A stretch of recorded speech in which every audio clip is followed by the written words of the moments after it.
Connection's good. And we're live. Hello, everyone, and welcome back to the World of Darkness. I'm so glad you are able to join us today with the returning party of Cup of Dies, Talon, and Stephanie Swan Quills. Hope you all enjoy your evening, and why don't we just jump right into it? But first, quick recap of what happened last time. It's a bit of a long recap because a lot happened. So, Oh yeah. so you, at the end of the fight, well, you were able to explore the place a little bit.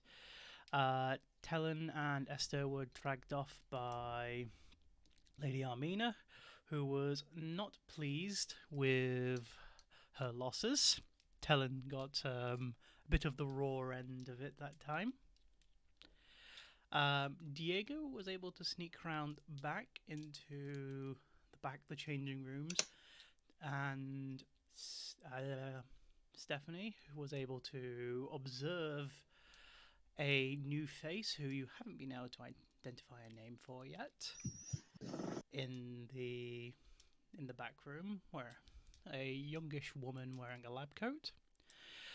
Diego ended up revealing himself by accident through attempted stealth, and then through attempted violence ended up getting pretty battered.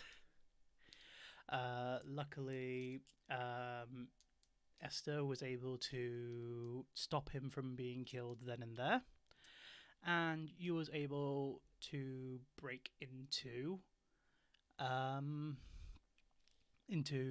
Joshua's changing room, and you was able to briefly detain him.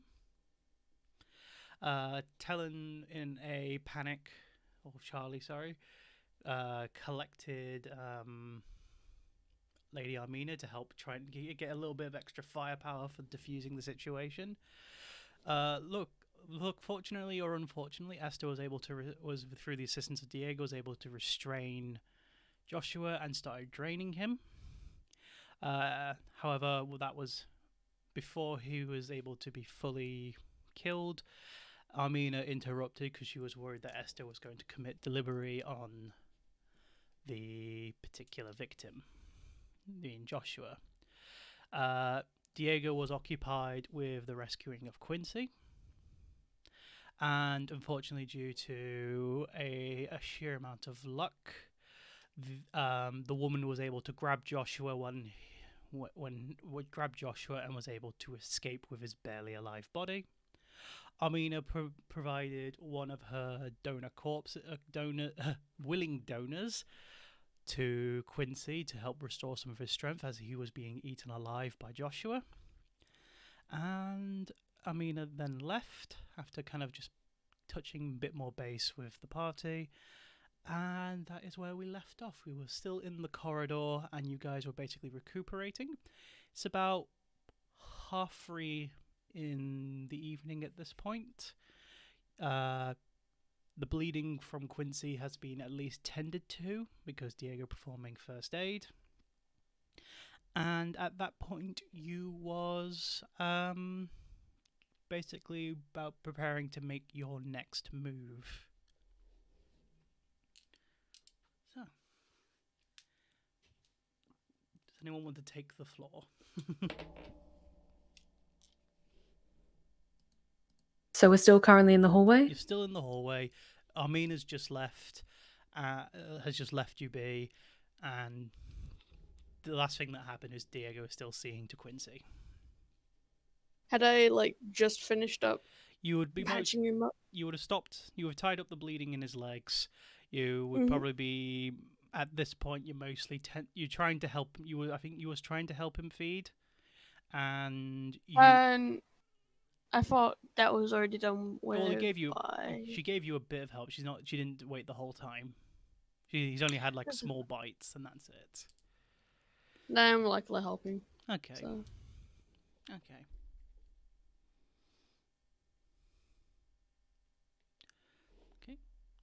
Esther will just walk to one of the walls and just kind of lean against it, rest her head against the wall, just to try and steady herself and ground herself a little bit, focus herself after what just happened. Okay. Still blood all over her mouth, all down the front of her shirt. But she just takes a few moments to just kind of try and gather her wits as best she can. Okay. While you're doing that, I would like you to make a test for me, please, if that's okay. Sure thing. I want you to make a stamina and composure roll for me. Okay.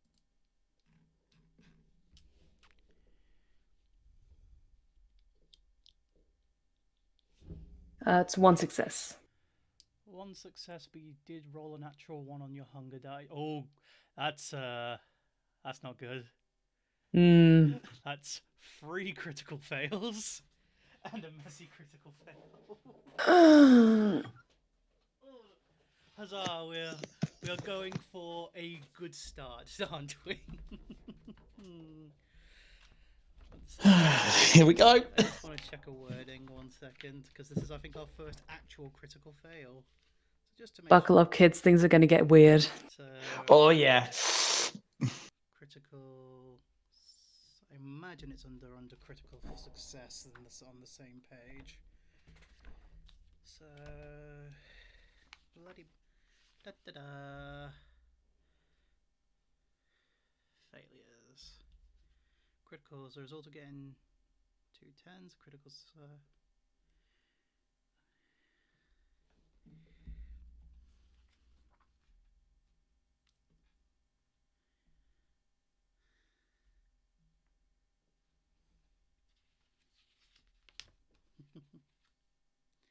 Oh, that laugh makes me nervous. Oh, here we go. No. No. Would I do that to you? Yes. Yes. Yes. Valid point. Well done.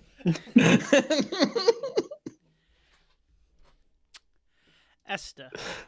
Yes. You rest your head against the wall. You feel like now that after you're coming down with you're coming down from the temporary high that you had when you was feeding upon Joshua, you suddenly feel that there is this very prominent burning sensation kind of growing inside. It's not like heartburn per se. It's like you don't have a heartbeat, so it doesn't feel like it's like heart rush or anything like that. It just feels like there is this strange warmth coming from inside you. It's unusual because you haven't felt this in years, but it feels like it's sorry, it's hard to describe, but it feels like it's circulating around you, and as you kind of feel it, your head starts getting clouded even more. A big headache starts coming on, almost a migraine, and it just seems to be getting progressively worse and worse. Okay. As this kind of starts to seep through her, she has her head kind of resting back against the wall, but then just suddenly her neck and chest starts to tense. Mm-hmm. And then as this sensation starts to seep steadily through her, she just slides slowly down the wall, kind of her legs slowly giving out as she just sits on the floor and just brings her hands up to her temples to just refocus. Try her best to just kind of like massage her head as best she can, but if it's not helping, she just kind of like starts groaning like she's got a really bad stomach ache. Okay. Does anyone react to that? Oh yes. Charlie's just going to be. He's going to first of all, I just watch Amina leave and just like breathe a small sigh of relief, and then he looks over, sees this happening with Esther. Are you okay? Do you need any help? Something is wrong, Doctor. It's. I don't know. Maybe it's affecting me somewhat. It's different from what I expected. It's like I can feel this heat inside of me, but It's not like a heartbeat. We don't have those anymore. It's something different, and fuck, it hurts. Do we need to get you to the prince?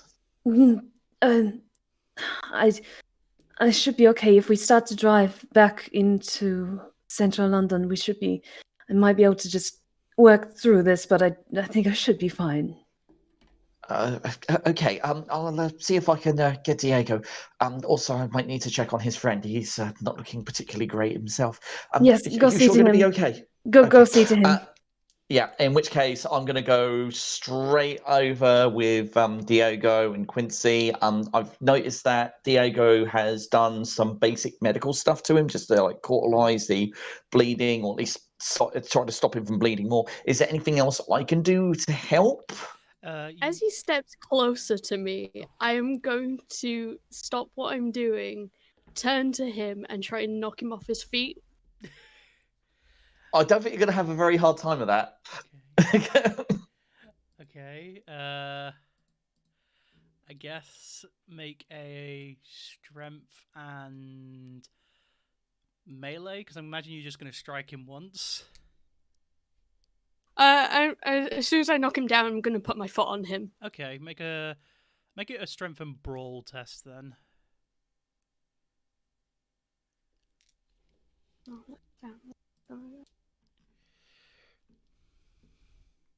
Ooh. Oof. Oh. Oh no.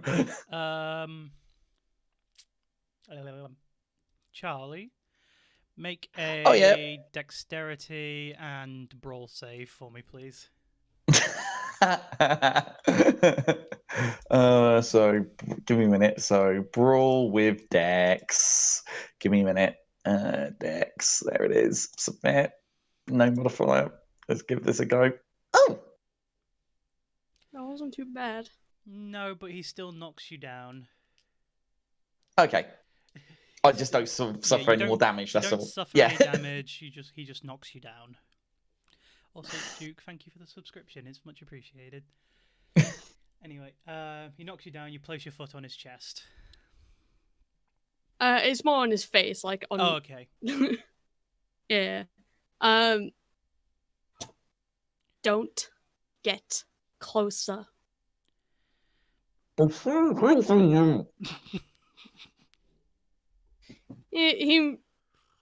twists his foot slightly before letting go, and then going back to Quincy. Oh my God. Diego, would you please allow me just to have a look at your friend? I might be able to help him. He just ignores you.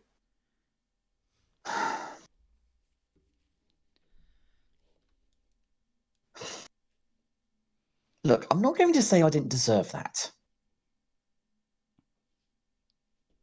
But you know that I have the effectiveness in battle of, how could I put this politely? A wet flannel?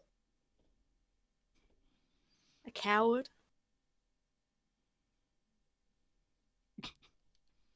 Well, now you know why I would like those lessons, so I could actually, be able to stand a chance in a fight.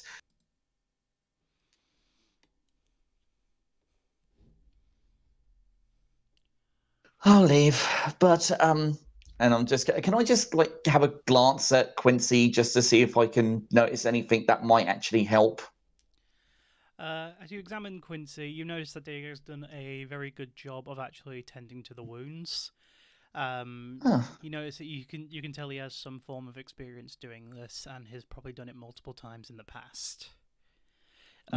Your quick general eyes up and down says to you that he seems to know what he's doing, but obviously I don't think you're particularly specialized in decapitated legs, so. Decapitated legs? No, I don't How know. does that work? I don't know what the word is. I don't know what is it. Severed legs. Yeah. Sorry, I couldn't think of the word. That's fine. Severed legs. So it's not really a specialty in your care, is it? So, oh, definitely not. The only advice you could offer would be things he's already done. Yeah, I'm not going to do that because that would be paramount to getting my ass kicked again. Diego, I will. We may need to go soon. I don't think it's particularly safe to stay here, and I think Esther's having some issues as well. At that, there's this kind of there's a soft noise. Esther just kind of slumps over, so she's lying on the floor and just slowly curling up in the fetal position. Okay. Reaction from Diego. Have I just about finished? You would have finished helping? cleaning him up now. Yeah. Alright. I'm going to continue ignoring them.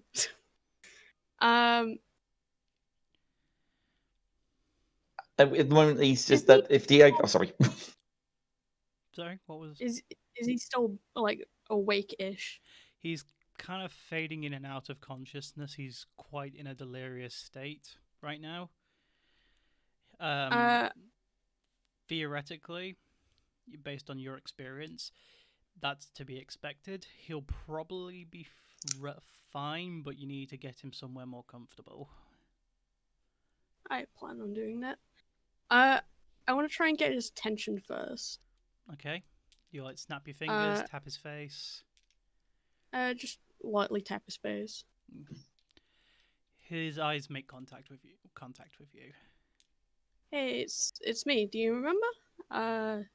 Silly, stupid friend. Well, roommate. Look. He very delicately nods his head. Did you bring your stuff with you? Anything? He tilts his head to the right. I'll pick it up and then we can go home. He just nods. He doesn't seem to be capable of speech right now. I just give him a pat on the head and then kind of go towards the changing rooms. You go into the other room, walk past the Esther who's lying on the floor, and you just see the room is pretty much empty except like a rucksack that's on one of the tables. I go to grab it and make sure there's nothing else lying around. The room seems pretty stark. It seems the other stuff that's in there is stuff that belonged to the room itself. He picks it up and heads towards Quincy again. As he does, as he's about to pass Charlie, he throws it towards him and is like, "Don't drop it."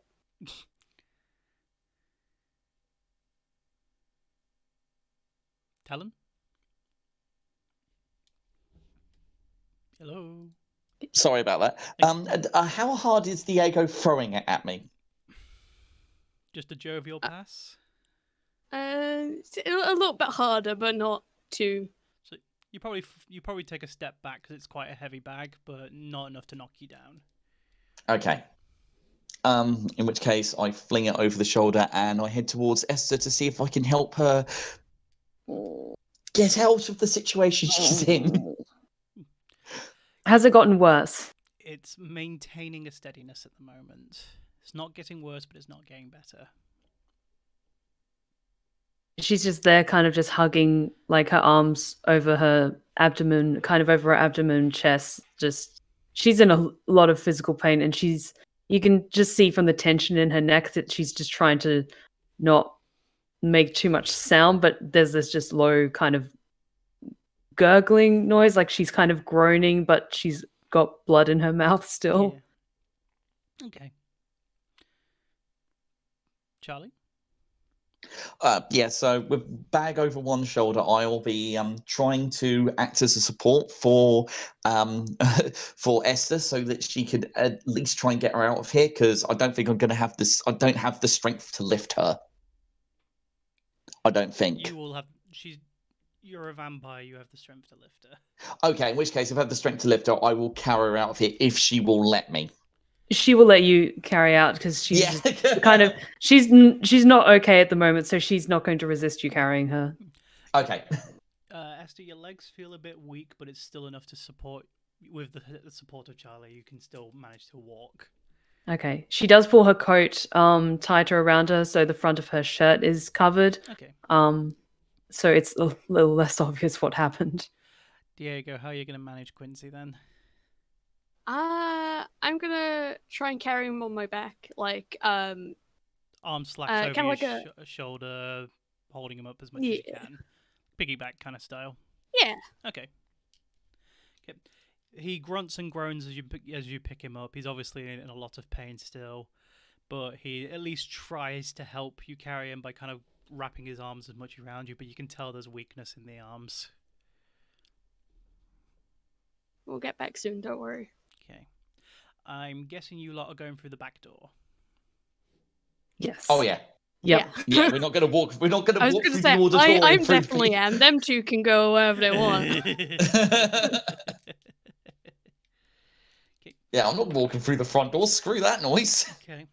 You exit the back door. You notice that the street has been not so much vandalized, but it's been trashed a bit. It looks like everyone left in a hurry. There's been mess everywhere, rubbish, food, bits of food. There's probably a few people on the ground that have been kind of just kind of knocked out. It seems like there was when the fighting started going down with regard to Armenia, people started fleeing. Or at least that's your deduction of the situation. Mm-hmm. But it's other than the people on the ground, there's no one really watching you. Everyone's kind of like face down or it's stargazing effectively. Does this actually look like Amina's handiwork? No, she went out through the front. She didn't go through the back door. Okay. Oh, right, so there's probably even more disaster that way. Good to know. Well, I'm heading towards the car, so. Oh yeah, I'm helping Esther towards the car. Okay. You take the shortest path you can. Obviously, with the extra weight you're all carrying, you're struggling a little bit, but you get to the car. It's been kind of like bashed up a little bit, not in like intentionally, but people have run past it. It's been nudged slightly. Probably the paint scratched a little bit because it was parked between a few other cars, so people were kind of fleeing in the general area. But it seems like it's not been like looted. The windows aren't smashed. It's just been tangentially beaten up by people like running against it, kind of deal. There ain't anything to fucking loot, so it'll be fine. Apart from the car. Yeah, but anything else in it, there isn't anything. The car hasn't been stolen. So. Yeah, that's good. Yay. I'm gonna put Quincy in the front passenger seat. Okay. You place. I will be in the back. Yeah, sorry. And I'm assuming telling you help her get into the car. Esther, I'm Oh, assuming yeah. you lie down. Yeah, she'll try to actually sit up and maybe like lean against the door a little bit, just kind of put herself in that corner and just try to steady herself as best she can and just kind of push through this really painful sensation that's happening right now. Okay. I am also bracing myself to brace Esther just in case Diego drives like Diego. Okay. Diego. I don't think they will with Quincy in the car, but you never know. Okay, Diego, you're in the driver's seat right now. Where are you going? Well, I have to start in the car. I am going to my apartment because I ain't gonna ask what these two want to do. I'm going home. Okay. So, luckily, though, your apartment is the closest one to this location. Woo! So, normal driving or sensible driving? A little bit faster than sensible, but not too much. Okay. Not like a ridiculous amount. Takes you about 20 minutes to get from the location you're at into the building where your apartment is. Cool. There is no interruptions on the way there. Cool. Okay. Once I've parked, I'm going to go to my apartment with Quincy. Are you going to invite anyone in, or They're welcome to come in. I'm not going to stop them. Do you say that to them?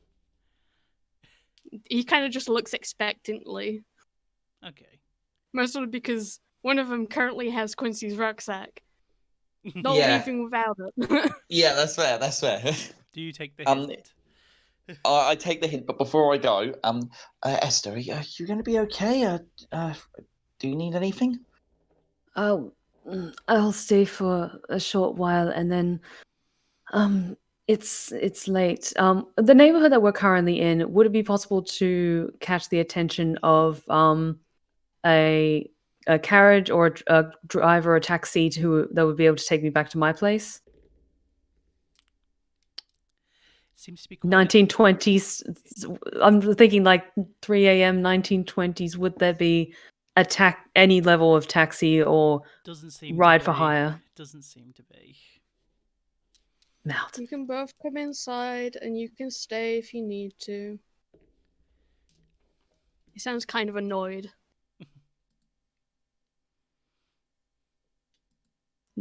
I don't want to inconvenience you, not when I saved your ass and, took quite...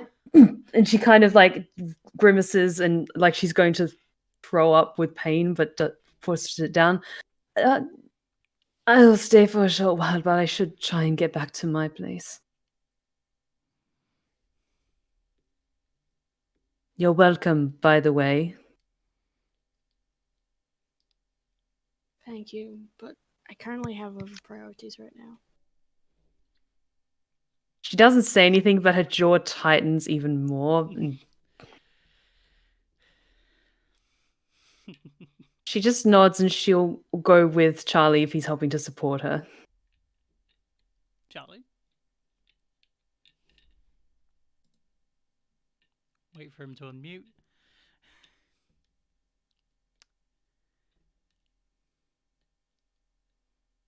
Technical issue. Sorry about that.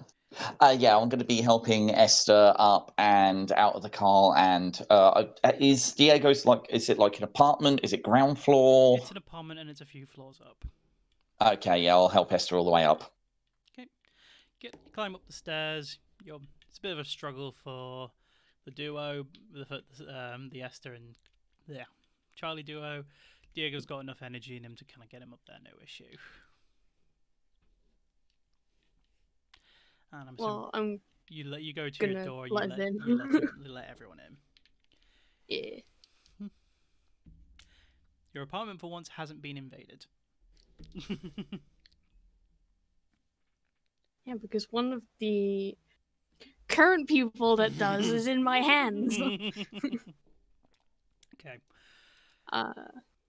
Once I let everyone in, I'm gonna go put Quincy in his bed. Okay. He really isn't very responsive right now. He seems to be basically in just sleep at this point. He's just not conscious. He seems to. It's obviously difficult to tell his vitals because obviously he barely has any. But Yeah. you can tell that his regeneration is slowly starting to kick in as the bleeding has become less and less prominent.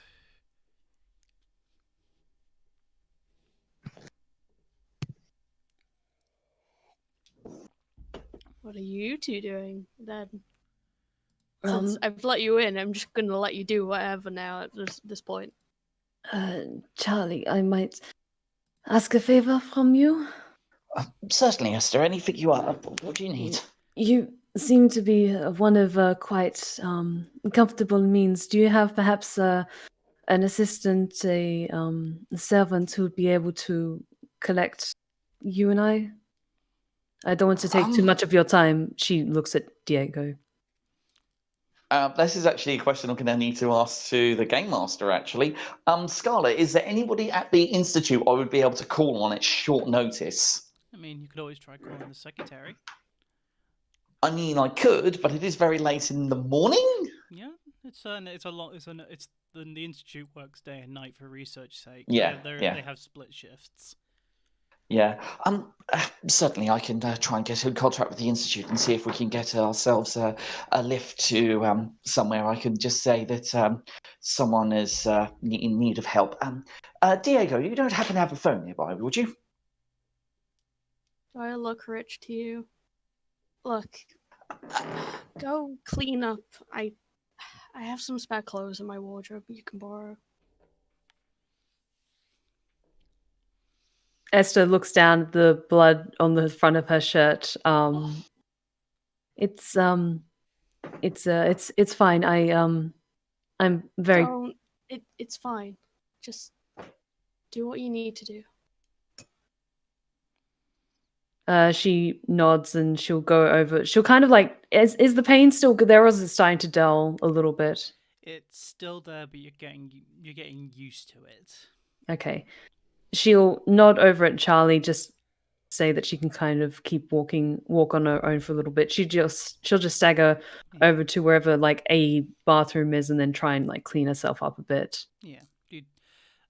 Yeah, Do you grab I'd any give her a clothes, or hand you as much just- as she needs. You get grabbing any clothes, or you just trying to wash yourself? She's just going to wash out the clean her face and neck as much as she can, and try and like, because she thinks that this is what's making her sick. So she takes off her shirt and she'll try and wring out whatever's blood is left on the shirt into the sink and try and rinse it as best she can. Mm-hmm. And if there's like a towel or a sheet or something like that, she'll use that to cover herself. There is a towel in there.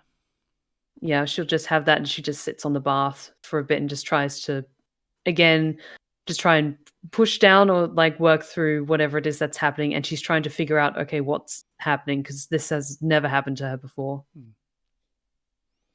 As she goes towards the bathroom, he leaves Quincy's side. He seems a little hesitant too. Like he keeps glancing back before heading towards his room and grab some clothes that he believes might fit Esther. And goes to put them outside the bathroom door. Okay. You find a wide array of just kind of basic shirts and trousers. Put a couple in front of them. They're definitely about a size too big, given Esther's slender figure and Quincy being a bit of a larger man. But there'd be at least a covering fit. Okay, she'll just want to have like a clean shirt that she can wear. She's fine wearing the trousers, but just a clean shirt is appreciated. Yeah, you find a red shirt in the pile. Okay. No, sorry. There is a red shirt, a black shirt, and a blue shirt. She'll pick up the blue one. Okay. Okay, you clean yourself up. You rub yourself down as best you can. The more you end up cleaning yourself, you're just feeling more and more tired, really. But the pain is not really subsiding as you clean yourself up. Okay. Once she's done that, she comes out to the others. So, Charlie, do you think it would be possible for you to return home tonight, or is it best if we stay here? How much time have we actually got before sunrise? About 2 hours at this point after the cleaning. 2 hours. And okay. None of you can drive. Only Diego. Yeah, none of us can drive. I take it 2 hours is a bit too far to get to anywhere that is even remotely somewhere I would. Stephanie's is on Esther's is on the opposite side of London, and you haven't even gone to your new apartment yet. Your new. No, I haven't.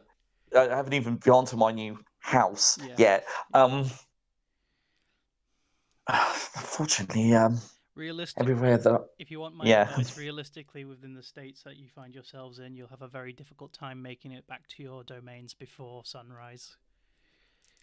I hate to be the bearer of bad news, Esther, but I don't think I'll be able to make it back in time, not even to one of my residencies. And even then, I'd have to waste additional time to get a cab or an ambulance out to get you back to yours. So I don't think that getting back to our havens is going to be particularly likely tonight, unfortunately. All right. Diego, I don't take up much space. Would it be all right if we stayed here tonight? You can have my bedroom. No, I don't. No, don't. It's fine. It's the least I can do for what you've done. She nods and gives us a smile of appreciation and gestures like, this room? He gives a nod and just make yourself at home. She will just go over to what she imagines is Diego's bed and just lie down and just not move.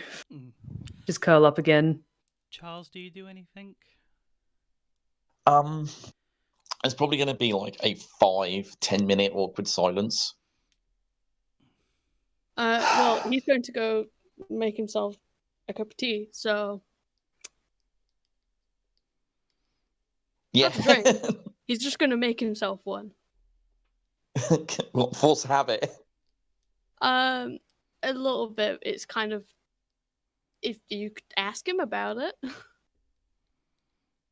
So I'm gonna just see Diego going through the motions, like, um, I, Diego, why are you making yourself a cup of tea? Do you want one? I don't really have the stomach for it, unfortunately. Is it something you're able to do?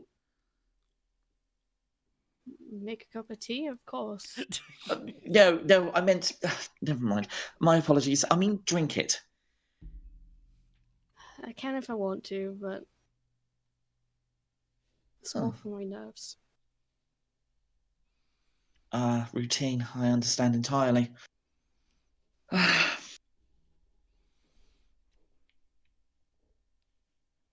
Diego, if you want. Once he's done making his cup of tea, he's gonna head towards Quincy's room and like sit near it. Okay. So I'm just on a room of my own for a bit then. Well, he's gonna be sat by the door.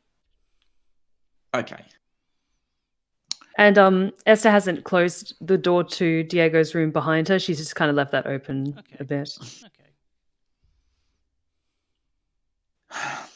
Diego, I know the last thing you want to hear from me right now is an apology. I know that you would prefer action or something. I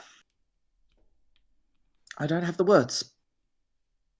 And for a psychiatrist, that's rather unbecoming. I don't need your words. I don't need actions. I don't need to be psychoanalyzed either. Look, just that's not a great time. I understand. Oh, bloody dogs. If What dogs? yeah, I'll be here, and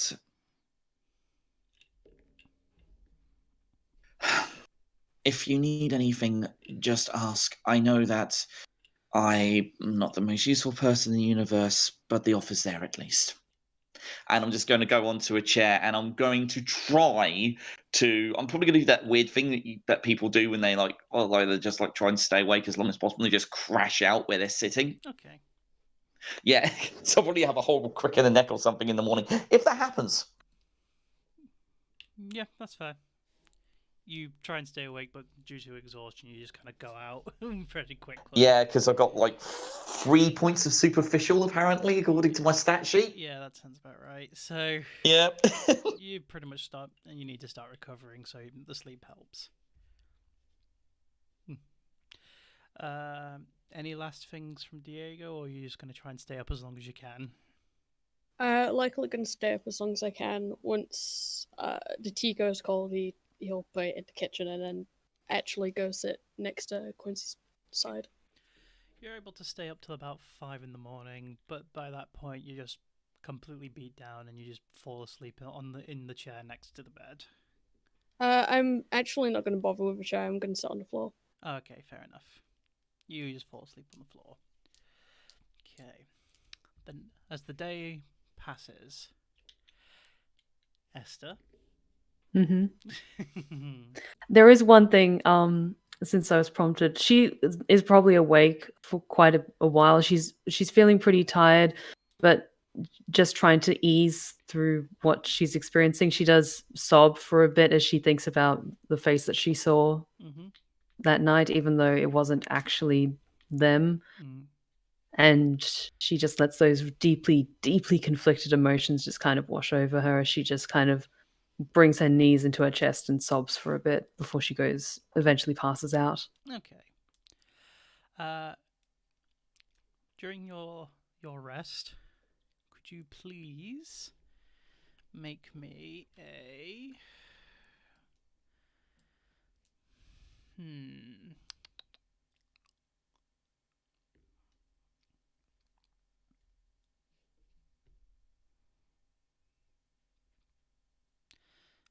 There's just a couple of things I can pick from, so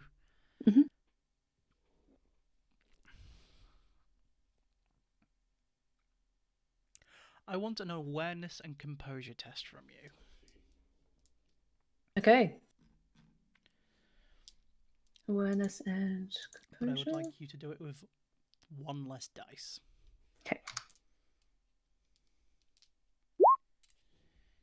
Okay, 2 successes. 2 successes, no fails. Okay.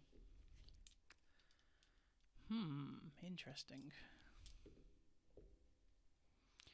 You're able to sleep through the night. However, your dreams seem to be very vivid this evening. You have a similar dream to the vision you had in the hallway. It feels a lot less intense and a lot less disturbed. You find yourself inside a padded room, very similar to the one you distinctly remember at times when you was put into solitary. There's no overbearing light sensitivity from the light sources in the room. You hear distinct mumbles and chatter, but nothing that's clear enough to perceive. In the corner of the room, however, there seems to be some kind of dark silhouette lurking in the corner. It's very small, probably no bigger than like a 4-year-old child, I think would be the best kind of size comparison. So it's quite small, but it's a very dark spot in the corner that's opposite to you. Does she feel like it's watching her, or is it facing towards the wall? It's a weird sensory feeling you get. It's like it feels like it feels like its presence is felt in the room, but you can't distinguish it correctly. If that makes sense. Does this feel like it's a familiar presence? Like I know this individual, or is this a new presence? It's it feels depending new. on what the role I got. It feels new. Okay. It's something you haven't experienced before. You seem to have at least some sentience of your dream. She just stays where she is, like her arms wrapped around her with the straitjacket she would have worn. And she just tilts her head to the side as she looks at this silhouette. I don't think you're supposed to be here. This is my room.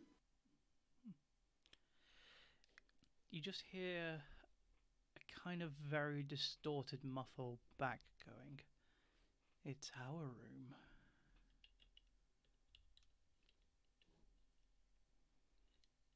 She winces and she kind of shuffles a little bit away. The shadow begins to slowly turn towards you. Slowly turn around. It seems to be it's hard to make out its shape. It's a bit too featureless. But as it starts turning, you notice there is a red light. There seems to be some kind of red glow coming from what you assume is kind of the head of the shadow.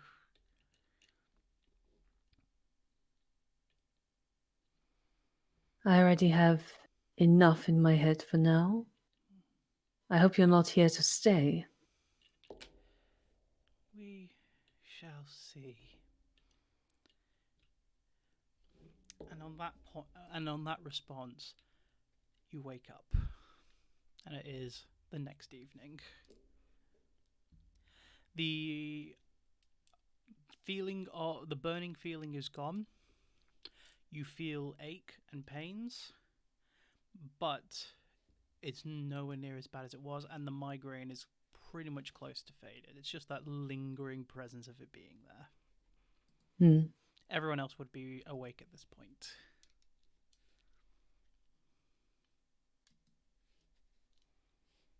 Esther will just she'll get up from the bed and just kind of stagger out, just adjust the suspenders on her trousers, and just kind of try and brush a little bit of her hair out of her face because she just slept in her braided hair. She didn't undo it or brush her hair last night. Yeah.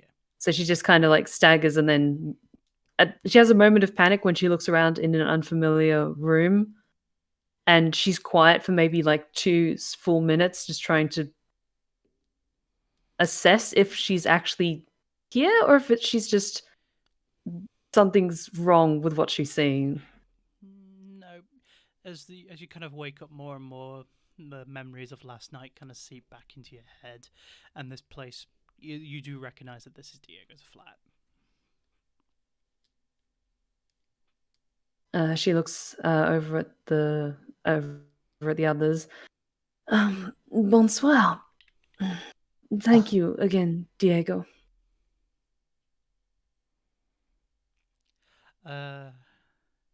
Diego? Maybe they're being interrupted at the moment. Yeah, it's okay. Esther, you look better at least. I'm not in agonizing pain anymore. It still fucking hurts, but I'm not sure if I can call myself okay yet. I completely understand. But we should talk about what we're going to be doing tonight. We still have work to be done. Definitely. I'm sort of going to raise out the chair slightly, and it's like, I don't know if there's any creaking or anything from my character, at least. Now, how are we going to go about? Because I probably will like spend a few moments trying to get rid of some of this superficial damage. You would have regenerated over the night for your superficial damage. Okay, so that's good. So that's all back. Excellent. For point of reference as well, Diego, you've healed 1 point of your aggravated, and all your superficials have healed. And because it's information you'll care about. Quincy's looks like he's recovering steadily. He seems to be, if you looked at his legs, they seem to be growing back nicely. They're about a quarter of the way down his shins in terms of them growing back, but it's taking time. Yeah. He is still remained asleep at this current moment. Okay. Do you just stick by his side, or are you going to join in the conversation? He's going to reluctantly leave. Okay. Sorry for the interrupt. Carry After on, all, Talon. he has guests too. It's fine. Yeah. So once everyone's up and available, and once Quincy's been checked on. So, what's the plan for tonight? Are we going to be going straight to the docks so we can hopefully catch this asshole, or are we going to go to the prince to let him know some of what happened last night? Honestly, I think time is of the essence. The more time we take, the more time he has to gather his strength once again. I agree. If I was, I'm just looking at my hand where the nails went in. Considering how quickly I was able to heal myself, I should imagine that he probably would have healed quite nicely himself. So I think that expediency is definitely the best option here. Great. Diego, would you be able to drive us discreetly to the docks? We need to find him soon.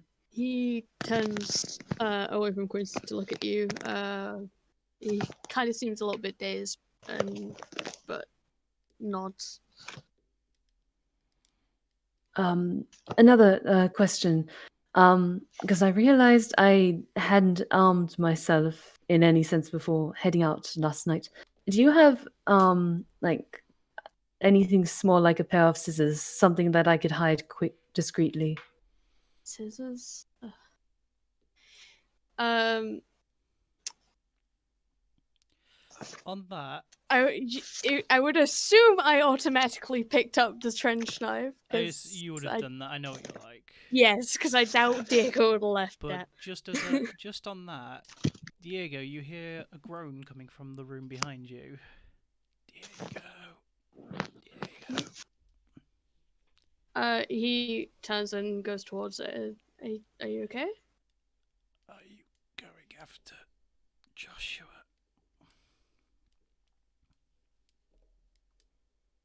I won't be. He kind of like weakly lifts his arm, and kind of looks around, but he kind of seems a bit confused. Did you grab my bag? We did. Your knife is in it. I'm sorry I'd if have been I like, took it without asking. it's all right. He gently takes his hand and puts it on the bed. Just rest. Please don't get yourself more hurt because of me. I'll be all right. Worry about yourself, okay? I'll be back in no time. I didn't leave you last time. He just passes out after that. He seems to be far too exhausted. His smile fades and he turns back to the others. We have to get this done soon. Agreed. Do you have anything? I'm almost loath to ask, but do you have anything like a knife or wooden stake or something? He moves away from Quincy's room and closes the door. I have something for all of us, don't worry. He goes to basically gather all his knives. Funnily enough, he has 3. An what's that statement again? Coincidentally Unreasonably large collection of knives. Each one has a name. Right. So, who would you like to give a description of my knives to? Okay. In his collection, he presents 3 knives. One is a bolo knife. It is a large-bladed American knife typically used by the Americans in trench warfare. It's kind of similar to a large-bladed Bowie knife, but it's a bit more one that predates it a bit more. There is the trench knife, which is basically a kind of more typical kind of dagger, but it also has a knuckle duster, finger guard attached to it. It's brass and it's like, and then there's the third knife, which has been improvised and crudely made by basically taking part of a bayonet and attaching it to a custom handle.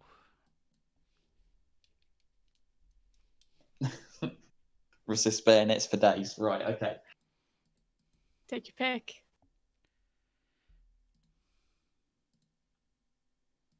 I'm going to look over towards Esther. Ladies first? She'll take the maybe like the medium-sized one, since maybe she has a little bit more experience, but still, compared to Charlie, she's like a saged war veteran, so she'll pick the one that's middle-sized. It'll also be the one that's most easy to conceal. Yeah, she'll take that one.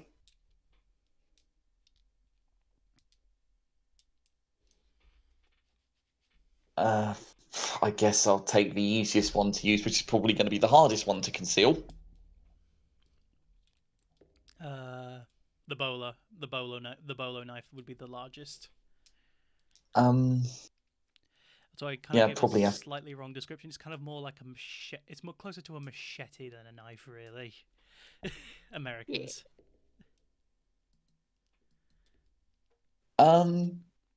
Yeah, I'll go for that one. Cool. And that leaves Diego with his improvised bayonet.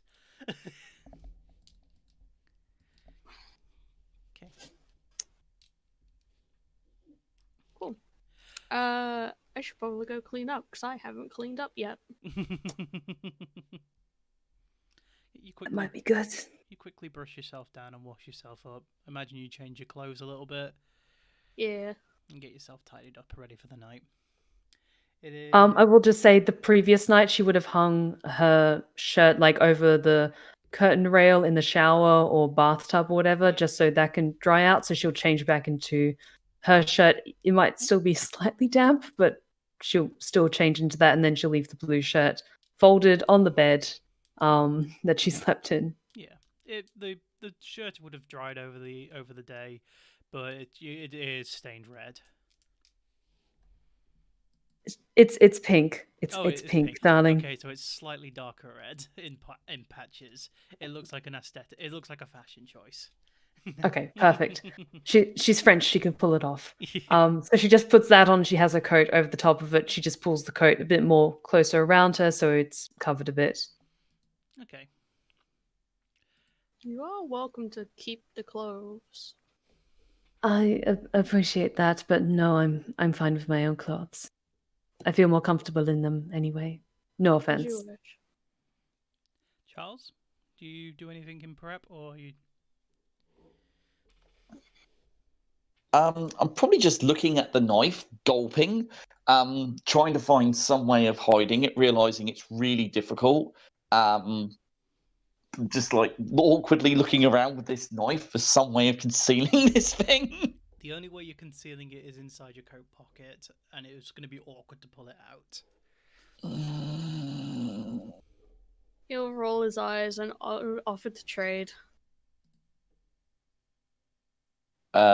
Is the other one easier to hide? Yes. Okay, in which case, Charlie will, like, almost like a sad, sorry, neglectful, neglected puppy, hand over the giant freaking knife.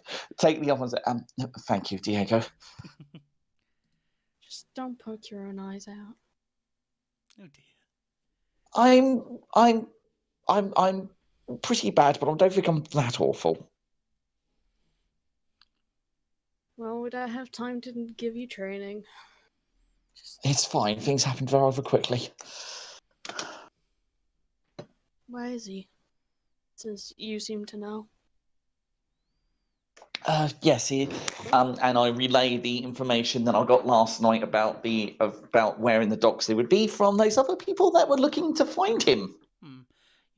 Just as a recap for that bit of information, you got told that there was in one of near the ports close to the central of London. You couldn't really perceive who it was that was saying it during the conversation, as it was a pretty crowded place. It's just things you've overheard. Yeah, so I could give everyone. I don't know his exact location, but I know that he is definitely going to be in one of the docks near the centre of London. Thankfully, that narrows it down rather a lot, but I know it's still a large area. But unfortunately, it's all I could grab at such short notice in terms of intelligence.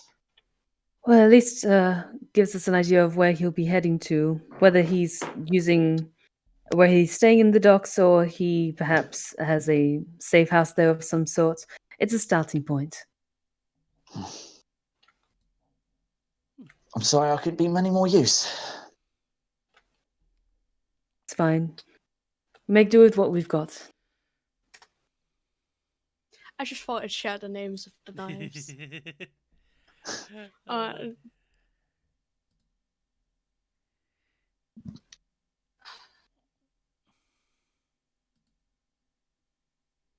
Right, so are we ready? I believe so. Okay, Well, time to head off. You make your way out the flat and down to the car. It has once again not been stolen. You make your way into the car and it starts up as normal, and you're ready to go. So, based on your knowledge of the area, based on the description that you got fed back from Charlie, sorry. Mm-hmm. There are two logical plate docks that could have been. One's very close to Westminster, and the one's about a mile up past it. Based on the direction you're coming from. Okay. So, do we just do this by going for the one that's closer, or the one we think is going to be most likely?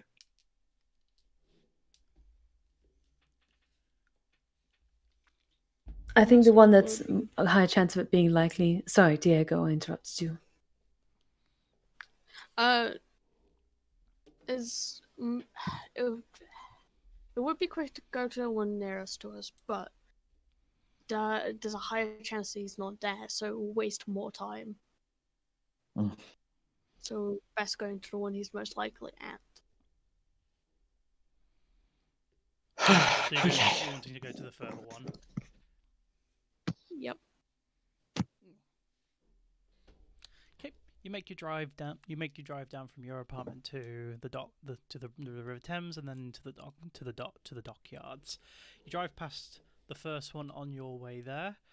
I'm guessing you'll want to all make awareness tests to see if you can spot something as you drive past. Oh yes. Yes. So make it with.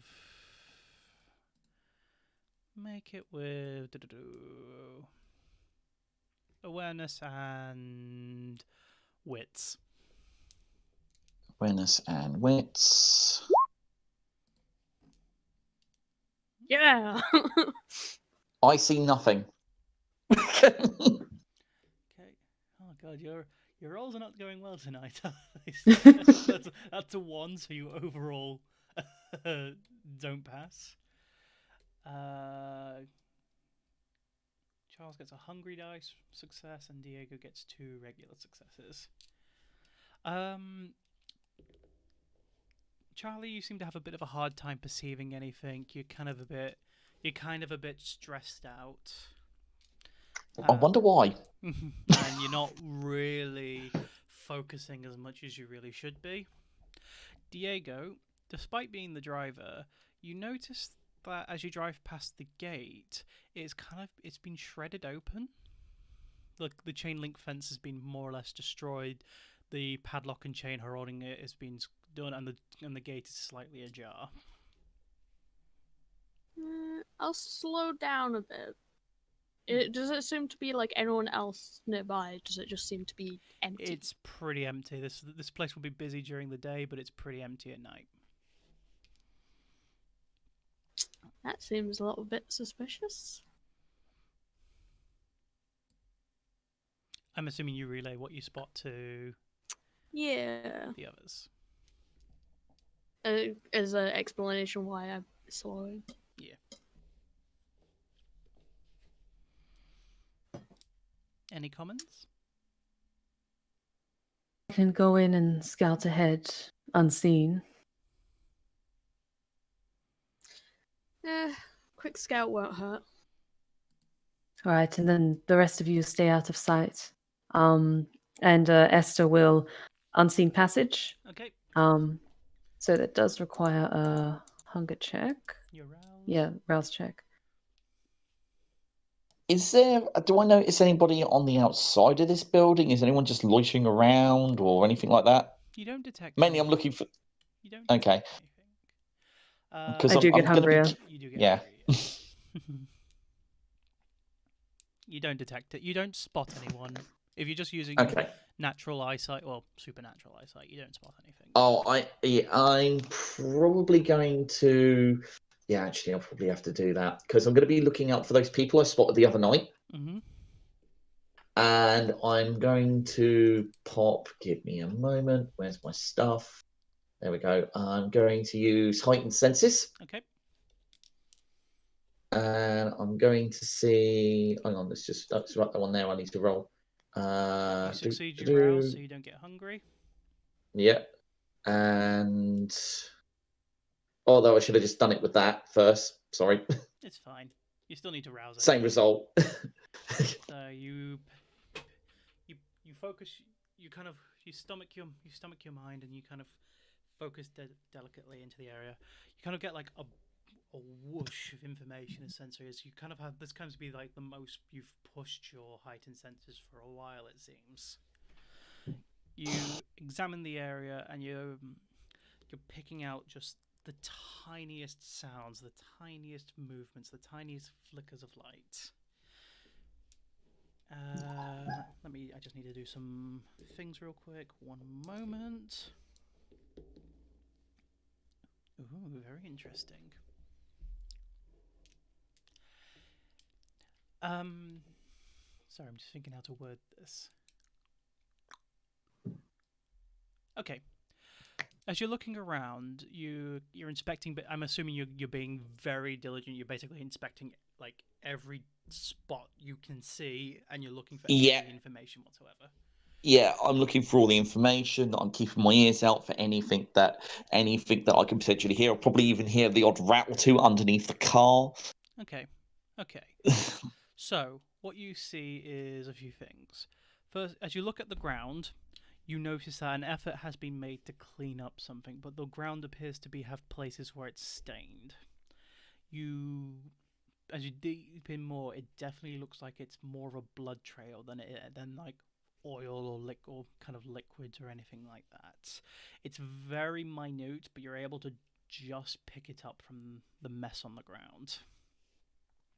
In addition to that, you can hear a very faint voice. It is far too quiet for you to perceive the words from it, but you can hear chatter that's coming from inside the dock. Are you also looking around the area of the dock? Oh yeah, I'm keeping my. I'm looking. I'm trying to just take in everything I possibly can. Okay.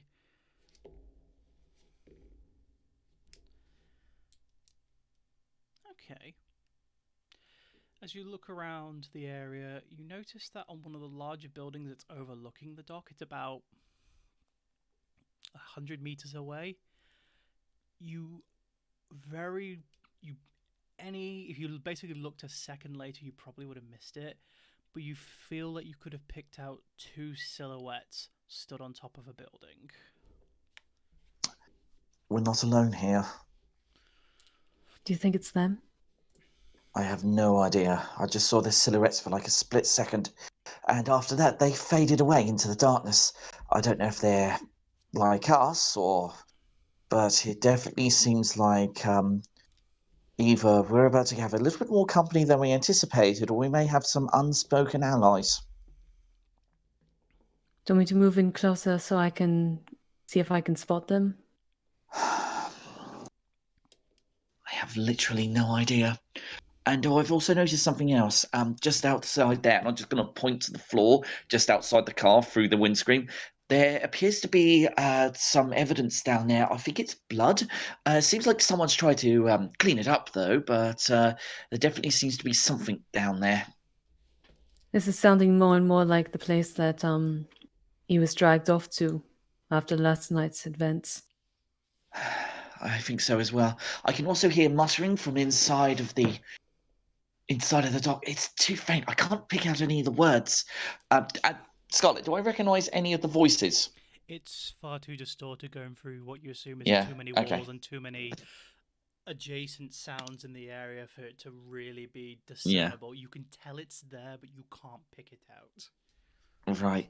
I can't discern who it is, but there is definitely some kind of chatter or something inside there. So if our mark is inside the building, they're probably not alone. How about I move ahead and the rest of the two of you follow quietly behind? Seems Then like a as you very get smart closer, move. and then if I spot anything of danger, I can come back to find you. Sounds like a very smart move. We shall be right behind you. All right. You have had this conversation with like an empty car seat because she's just gone invisible, and so the car door just opens and then closes, and you hear a slight of her footsteps as it kind of fades out, and she moves a lot slower and a lot more quieter.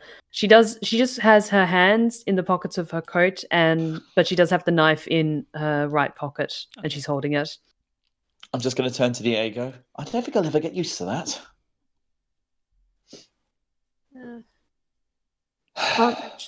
One quick question.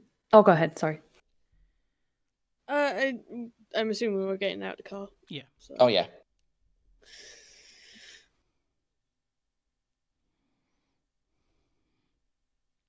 you say anything, or you just... Oh, sorry. I just wanted to check, because I wanted to be able to do sense the unseen as well, but I wasn't sure if that, because I'm not sure what it's like to concentrate on unseen passage. Oh, you want to manifest both at the same time, is it? Yes. Oh, I wasn't sure if you could only do one power at a time. I don't think there's a ruling against it. I'm pretty sure there isn't, so I'm going to allow it. but just you'll have to make a rouse check for it, and I might be a bit more aggressive in you making continued rouse checks to sustain it. That's how I roll. Okay. Because Sense the Unseen is like level 1 it's or a spec, low- so that's for free. Yeah, it's a low. If it's Sense the Unseen, it's the low level one. Yeah, you're right. Yeah. Now, I think I might make you a bit more aggressive in doing the rouse for the other power to sustain it. But Okay, fair enough. See, it'll depend on situation. So let's just let it rest. Okay. I like that idea anyway. Okay, so she'll do Sense the Unseen as she moves through the gate. She just kind of she tries to move the gate open just enough that she can kind of ease her way inside without making too much noise, and then she won't move for a few seconds, and then she'll move forward. Okay, so as you enter through the gate, you do see the blood stain on the ground. You probably would not have picked it up otherwise if it wasn't for the information provided by Charlie. But you've kind of picked up on a very faint scent as you come in. Did you get any ones during that? You did get one, so overall it's a single success. I was actually. Could you roll 2 more dice? Because I was going to say you roll with additionals this time. Of course. Yeah. No other successes. So, because you didn't do this at all last time, did you? You didn't do this at all when you was in the. No, she didn't use Sense the Unseen. She used Unseen Passage to stay invisible, but she didn't use Sense the Unseen. Okay, cool. Okay. So, you feel a very strange presence around you. You can't see it, but because you rolled low on it, you can't distinguish if it's more than one. You can't distinguish its location. You just you have this uncomfortable feeling that something beyond your current understanding is around you. You're not sure how far, you're not sure how close, you can't tell how many, you just feel it. Okay. She'll move at an even slower pace and just keep her eyes and ears around her, because the biggest thing she's trying to do is pick up for any hints of voices of conversation. The 2 figures on the top of the building were pointed out, so she's kind of heading in that direction. But she's just trying to catch a glimpse. That building would be the opposite direction of the dock itself. Oh, okay. You're just going into the dock. You're trying to find hints and trails of where they might be if they're in here. Yes. Okay. Question. I just need a clarification from Charlie and Diego. Are you slowly tailing behind, or are you just waiting by the car? Well, you're not following. You're not following because you can't see her. Yeah. But you're very. Slow pacing to the dock? Is that what I'm assuming you're doing? Yeah, I will probably be following slowly the footsteps she's leaving behind. If she is leaving any behind, you'll probably see some disturbances and dust. You'll be very slow. She'll be but by the time she gets far enough away, you'll lose that trail completely. You could probably follow up to past the gate, and beyond that, she would have moved a bit too fast for you to notice those disturbances. Right. Actually, no, because you have so much. Because Unseen Passage, does it mask sound as well, Steph? That's a very good question. I think it does say it does. Let me just double check just to make but sure. I don't have the book on me. Let me just double check just to make sure, because you did roll really high on your on that. Yeah. Presence. I may have to push my abilities a bit further just to keep track of her. If if not, We'll find out. Unseen presence. Oh, I don't have the other thing. No, I can't do it anyway. 261. 28.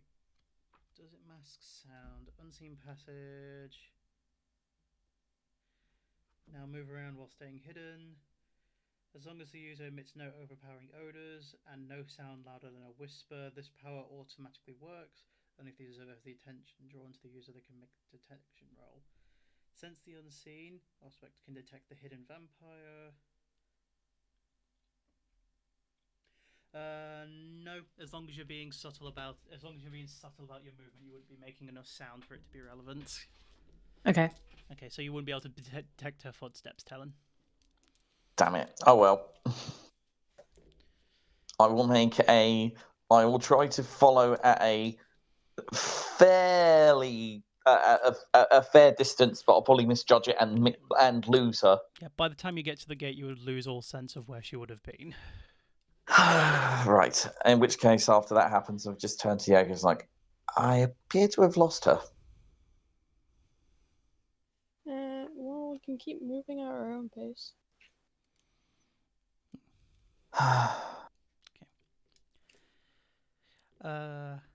Esther, Yes. as you start exploring the dock, you are getting hints and pieces of the trail that you've been following. You're seeing there is more and more of the blood coming in, and you're starting to get a really good job of picking up on the scent. It smells very familiar to what you had last night. Your nose is kind of leading you into the direction of a large storage warehouse. Okay. The main large door is completely the kind of shutter door, but you do see there is a smaller, normal person-sized door, and it does, from the position you're at, it does seem to be open ajar slightly. Okay. Now that she's kind of narrowed in on location, she will go back to the others. Mm-hmm. And as she comes up to them, she goes up to Charlie, and it's because she's still invisible. She'll put her hand against his mouth, so he just feels that slight pressure, and he doesn't scream from surprise. It's me. It's me. Okay. Sorry, my apologies. I thought that'd be easier rather than grabbing your shoulder. Thank you. I think I know. At least my nose is leading me in the direction of a certain warehouse. It's let's just say that the blood is very familiar. Right. We need to approach this with the absolute most caution, obviously. It does feel I'm sure very they much like a already know trap. everything. What do you say there, Diego? I said, I'm pretty sure they already know we're here. I'm absolutely certain of it. But And one more thing, there's this strangeness in the air that I can't quite put my finger on. It's something unseen, but it's everywhere around here. it's probably the two things I felt I've managed to spot earlier.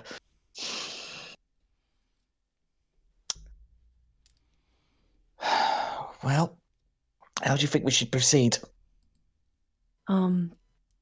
Perhaps if we just moved in closer, you found a good place to hide, I maybe got a little closer to have a look inside the doorway of the warehouse just to get an idea of what might be in there, and then I come back and let you guys know. Diego?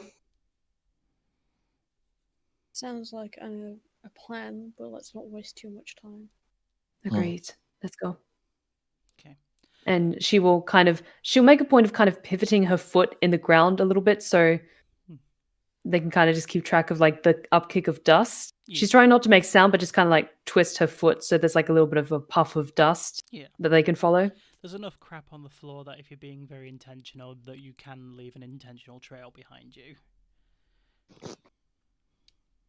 She does that just up until there's like a stack of crates or something like that that they can hide near, and then she'll dart over to stealthily look through the door. Okay. I'm not going to make you do a stealth roll because you're using Unseen Passage.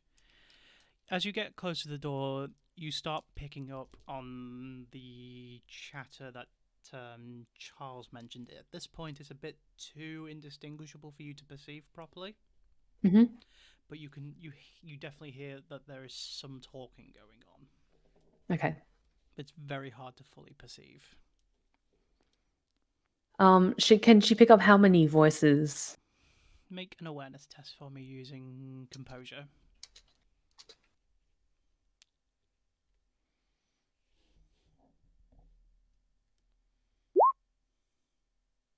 1 success.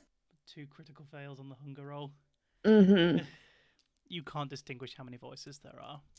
Okay. You're really getting all the bad rolls today. Yeah, it's not a good night for Esther. It's a curse tonight. I get the feeling it's going to be my turn next time. We'll see. Yeah, But it was mine last session. Yeah, so- exactly. It was your last session. Anyway. but she'll come back over to the others and let them know that she can hear actual voices. She doesn't just hear voices, but but she can't tell how many there are or who's speaking. As I've got closer, can I discern more now? It's becoming clearer, but you feel like you'll need to be by the door unless you to perceive it properly. I will relay that information to the group.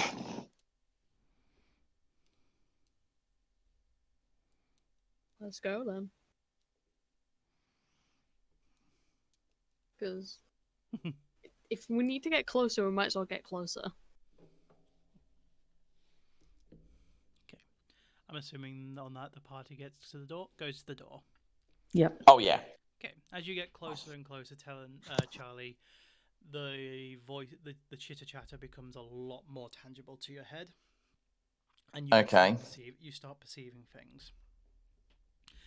You can now start overhearing the conversation that's going inside. It's a feminine voice, and it does sound familiar. And it is rather upset. How could you be so stupid? You had a perfect opportunity and the freest gig in the world. You occasionally hear what you would assume to be like a hitting sound every now and again. If we lost you, it would have ruined every potential advantage we had over these times. You're a fucking imbecile, Joshua. How could you do this? You kind of hear a gruttering back saying, like, you should have protected me while I was eating. And it's basically that kind of back and forth over and over. Also, okay. You hear one more thing. It's very, very faint, and you can't really distinguish where it is. But from a different location to where the voices are coming from, you can detect the faintest breathing sound. Breathing? Yes. Okay, so it's not one of us. Good to know. Okay, so he's in there. One other thing. It seems like there may be some kind of altercation going on there. Sounds like, I don't know, like she's hitting him or something. I'm not too sure. But I also hear, it may be related to the shadows earlier, something breathing in the distance. I get the feeling they're not part of them. Definitely not. They might have a hostage or some kind of food supply. I really doubt that somehow. I But think they're after the same target. possibly. But the thing that's concerning is the fact that it's breathing. Look, we can deal with that later. Right now we have a priority. This is fair. The element of surprise worked before. I'm happy to sneak in and try and take down Joshua, because with surprise, thanks for the knife, Diego. If the other two of you can take care of her. I want Josh. You two can take care of the other two. All right, I'm happy with that. Okay.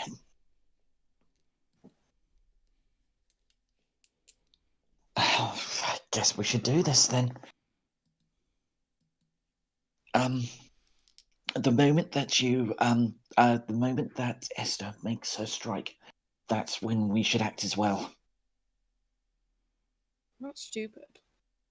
I know. I'm saying it for my own benefit. I'm gonna tell you this now. It's not my first rodeo. Right, let's go. That's good, because it might be mine. Who's opening the door? She'll gently like pat the others to kind of take a step back, and Esther will be the one to just have her hand against the door and just kind of gently push it open enough for her to get through, but then just not enter the door. Just make it look like the wind kind of blew it open. Okay. Make a dexterity and save stealth roll for me, please. Dexterity and stealth? Yep. Or, I'm going to say with +2 dice because of the unseen passage. sorry. Stealth plus dex. No Cool, crit- that's one crit. No critical fails, though. That's important. You are able to push the door without any kind of creaking disturbances or unusual noise coming from it. Okay. Still invisible, she'll take the knife out of her pocket Mm-hmm. and she will start to make her way over to this strange woman. Okay. As you enter the building, you know it's a pretty messy storage facility. Crates upon crates stacked inside. However, about halfway up it, there is a few candles lit, and you're able to get a better look at the woman. She is stood over Joshua, who is on his knees, which you have noticed have already grown. He seems to be like. Sorry, I'm getting characters mixed up. Sorry. You see Joshua, he seems to be like healthier than he was yesterday, especially after having most of his blood drained. Mm-hmm. He is basically on his knees, hands and knees. His head is looking at the floor. Occasionally, if you looked up, you can see it's horrendously bruised. The woman has got basically her lab coat strewn over a chair to the right, and she's just aggressively hitting him in the face. Okay. Esther will just is she kind of crouched over Joshua, like her back's to Esther? Yes. Okay.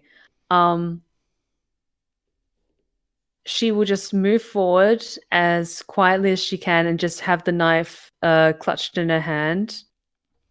And when there's a break that the woman like stops hitting him and kind of comes up to straighten her posture, Mm-hmm. Esther will just full body tackle her invisible and jab the knife straight into the joint of her neck and her shoulder. Okay. As you get, do you still have sense the unseen going? Yes, she does. Okay. As you get close enough to be within your sprinting strike distance, you just get this overwhelming sense of presence going on. It seems to be coming directly from Joshua. Now that you're close enough, you can perceive a large amount of disturbance. Your sensory instincts are screaming at you to get away from him. She staggers for a second, and just tilts her head, and she's going to look at Joshua to see if, like, she could pick up on any kind of, like, other supernatural thing, whether it's what kind of spiritual or occult energy is, like, making her feel this presence, or if it's just, he's just incredibly powerful. As you look more and more at his person, you notice he is absolutely riddled in surgical scars. You see, it looks like he's had an arm replaced because it's got a complete stitch and it's mismatched skin. He is looking. It's very hard to perceive because it seems to be like a couple different sensory presences at once coming all from Joshua. It doesn't really make any coherent sense to you because you're getting a sense of one feeling, a sense of another, and a sense of another, and it's all smashing together to cause this conflicting, just instinctual scream in your mind. Okay. She'll try her best to push past it as best she can because she needs to somehow subdue this woman. But Make a composure and resolve test for me, please. okay. Oh, this is going to be great. 2 successes? Only one failure. Only one. One was a crit. One. I'm going to say that the crit pass nullifies the crit failure. So you're scared. You don't know what you're getting into, but you're able to grit your teeth and build yourself up in order to do it. Charlie, Okay. Diego, are you in the room? I Or are Yeah. you just waiting? Are I you would. just waiting by the door, waiting for her to strike? Oh no, as soon I'm. as she strikes, I'll go like I'll make my move. Are you using? Are you going Yeah. to be like using celerity to speed yourself up? Yeah. Okay, cool. I just want to have an idea of what you're planning. That's Yeah. I should I. probably do a rouse check. Yeah, make your rouse checks to see if you get. Okay, you pass your rouse check. Oop. You double pass it. Just to be sure. Okay. Okay. And and Charlie. I will be following. Yeah, I'm going to be following as closely as I possibly can. I'm going to use a new skill for Charlie. Okay. I'm going to be using Cat's Grace to try to make it so that I can actually. Can I use it like this? You know, I'm just going to make it sure because I'm just trying to give myself any kind of bonuses I possibly can to First, sneaking. balance it. Yeah, it's more balancing. Yeah, because I'm just trying to get as close as I can to Esther while also staying out of sight. So that the moment I see that something's happened or notice that something's happened, I can be in striking range as well. Okay. Yep, that seems to be fine. Okay. It's more like Cat's Grace is more of a reflex thing. Yeah, it's than a defensive speed thing to. Yeah, so... it's just in case I get knocked down, I can use it to like Yeah. help me like pass the dex. Yeah. Okay, it doesn't cost any rouse checks, so you're fine on that. Yeah. So if I do need to use it, I can just use it. Great. Cool. But I don't need it yet. But yeah, I'm gonna be in striking range if I can be, with my pitiful attack. Okay, Esther. Okay. Yes. She's just going to have stay invisible for as long as she can as she moves steadily closer Mm-hmm. until she's within a good distance that she can just full body tackle. She'll just aim to like try and wrap her legs around the woman from behind, one arm around her neck, the other with the knife, just jabbing it into the giant joint of her neck and shoulder. So just to clarify, are you basically Skyrim sneak attacking, where you're going to sneak up behind, and as soon as you're close enough to touch, then strike, or are you getting closer and then you're just going to burst into sprint? She's going to get closer and then she's going to burst into sprint so that she's got the extra momentum to kind of help try to knock the woman away from Joshua as well. Okay, that's just what I wanted clarification on. Yeah. Okay, so I want you to... Okay, I'm just thinking. How generous am I feeling? So you're tackling her to the ground and then stabbing her, or you're just going to stab her and like push her to the ground? Stab her and push her to the ground. She kind of wants to do the full leg lock, arm lock, and then stab at once. Just try and get a grip and take her by surprise. So you're basically leaping at her. Yep. Okay, cool. Make a dexterity, and you don't have melee, you don't have you don't have brawl, so just roll it. Roll it on dexterity, but roll it with 5 additional dice. You were able to get there completely without her detecting you. Okay, 2 successes, but no crit fails. No crit fails. She is going to roll a resistance of some kind. Okay. You get within about 5 meters to be in your striking into a decent striking distance. Do you make any noise as you sprint at her, or you're just going to be as subtle as you can? She doesn't want her to turn to look at her because she's trying to tackle her from the back. But she imagines the sound of her hitting and stabbing her will be the signal to, because she's probably going to scream. Okay. As you make your distance and you leap towards her, your unseen passage starts fading, kind of distorting as you make the leap. But you're able to drive your knife into the neck, and you slam her into the ground, forehead just crushing against the concrete as she hits the floor. Diego and Charlie? Are you just sprinting I'm into going it to. to attack Joshua? I'm going to rush it. Josh, so yeah. Yeah, and I'm going to be with the lady that's on the ground. Is there any way that I could get the weapon that I have to go into her heart without hitting Esther? Or Esther's attacked her from behind, and she's on her back. Esther would have to move if you're going to attempt to strike the heart through her back. okay, yeah, I'm not gonna stab Esther. Don't panic. The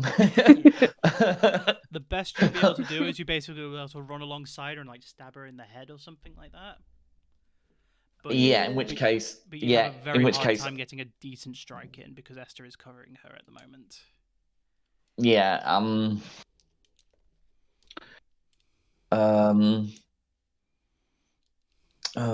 just trying to think.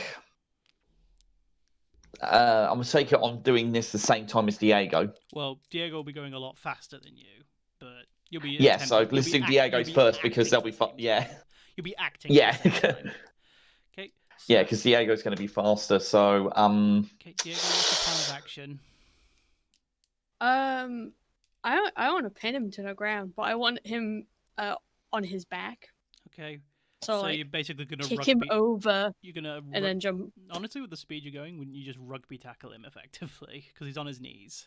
Well, if he's on the ground, I could kick him over and then, like, kick him over, get stood over him, kind of deal. Probably want to be closer for what I plan. So. Okay. So you're just gonna sprint in, kick him. Yep. Yep. Okay. At the speed you're going, because of your bonus, yep. Just make a melee dexterity roll because you're using your speed rather than your strength to hit him, I imagine. Or you're just gonna like run in and just like basically fucking football strike kick him. I mean, you spoil me with choices.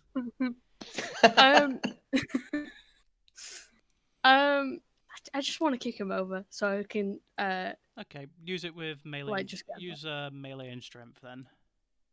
Melee strength. You're able to get there in like a blitz of a second because you're running full pelt. Yeah. Okay. No crit fails. You run up to him and basically just massive goal kick strike, kick him right in the jaw. You can hear a crunch as it connects, and he basically flies backwards onto the floor. He goes back around 10 meters with how hard you kick him. Good. Because you did take that. I want to pin him now, basically. Huh? You did take that extra points of strength, didn't you? Yeah. Are you like lackadaisical walking up to him, like ha ha ha, I've got you now? Or are you like quickly, no hesitation, going to pin him? No hesitation. Okay. He is pissed. Of course, he's not gonna hesitate. Okay. Charlie. Okay. With the lady that Esther's currently got, is there any way that I can take the knife that I was given and slide it into the kneecap or behind the hamstrings of the lady that she's currently grappling with? You would be able to hamstring her with no issues. Okay, I'm going to do that. Vicious. She screams in agony as you do it. Yeah, I'm just trying to make sure she just can't do what she did last time. Esther, make a composure and awareness test for me, please. Goody, everything's fine. Composure. Oops, hang on. Awareness. Composure. One success for one crit failed hunger die. Yep. You just suddenly feel this waft of even more negative energy kind of flowing in you. It is coming straight from Joshua.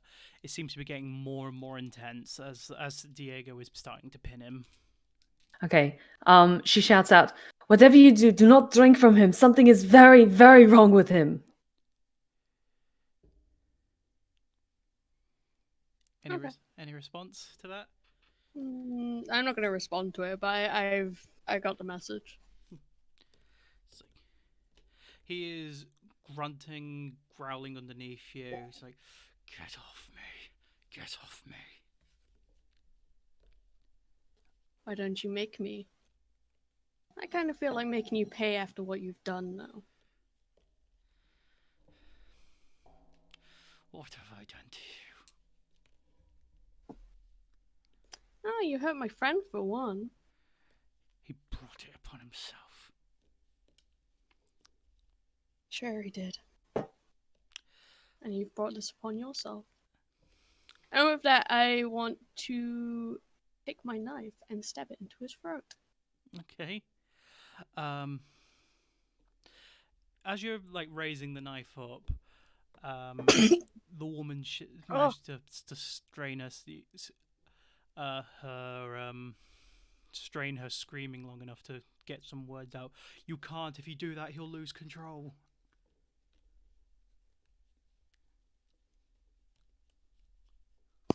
Sorry, I'm just choking on tea. Give me a moment. Give him Okay. Esther will just kind of twist the knife and shout, say in her ear, "Talk then. What is he?" He is the future. Esther just twists the knife even harder and jabs it deeper into her shoulder, trying to hit like the clavicle. So it's like starting to hit bone. Okay. She just starts screaming in agony. One second. Hello, I've returned. I am not dead. Okay. Right. I didn't fully catch what she said. Okay. She said you can't do. She said you can't do that. If you do it, he will lose control. Okay.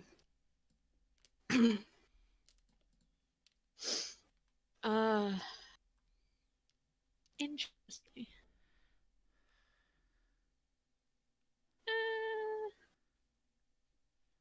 Didn't say I couldn't go for the eyes. But I do want to hit him.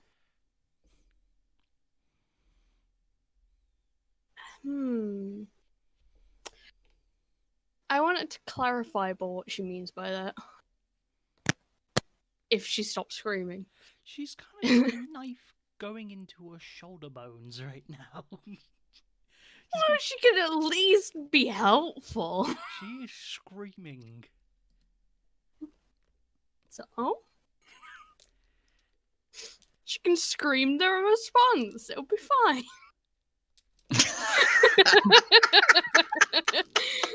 God damn it, Yaka! She is unable to string a sentence together. Okay, well, little Mr. Joshua here can help them, can't he? Okay, what are you intending to do? I want him to explain. What do you say to What's him? going on? I'm gonna ask him, like, what does she mean? Get the hell off me. Give me the right answer, and maybe. It's none of your business. Well, it is when you are wanted dead. You notice that he seems to have a very erratic look on his face. He does not seem to be in a stable state. Hmm.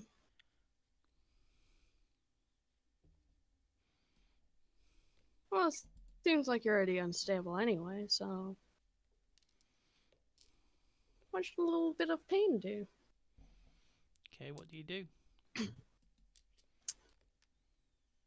I'm gonna test it by stabbing the knife into his shoulder blade first.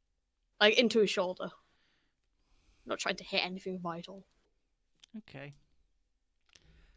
1 second. I am curious to what. Okay. Do you just raise hide and stab hard? Oh, yeah. Okay. As you raise the knife and it starts coming back down, you hear uncomfortably disturbing cracking and creaking noises as you see then Joshua just somehow breaks free from his arm free from your leg, because I'm assuming you sat with your knees over his arms. Yeah. Just it sounds like the arm breaks on the length. Oh, I forgot what the name of the bone is. The ones between the wrist and the elbow, the big long one. Oh, I know what you mean. Yeah. The forearm bones. Forearm bone. I just couldn't think of the word forearm. That's you. okay. It's okay. And it just and his fingers just go straight into your forearm and start sticking out the other end.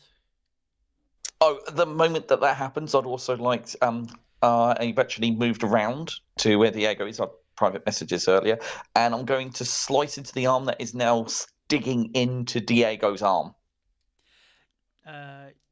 Basically, you jab your knife into it, but you notice as you're looking at the hand, also Diego, take a point of aggravated damage.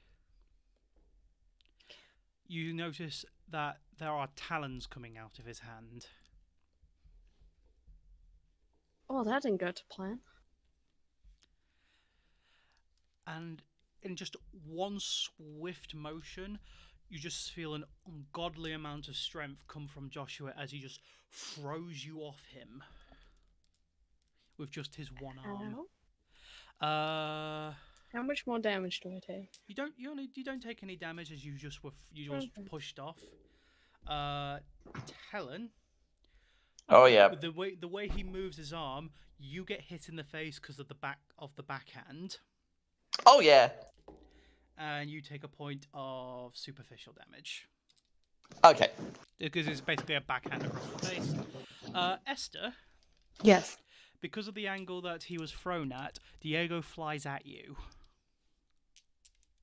Okay, I've still got my legs wrapped around the woman's waist and my full body weight on top of her, so am I secure enough, because I'm quite low to the ground, that Diego would hit me but I wouldn't move off of her? I would say so, but you might bang your head, so you'll take a point of superficial damage. Okay. Yeah. So Diego goes flying back, and what's the word?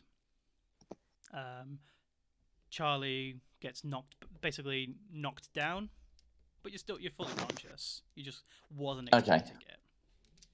Do I still have the knife that Diego gave me? You do. You basically put a jab in, and you was holding tight onto it as you got backhanded, so you pulled it out with him.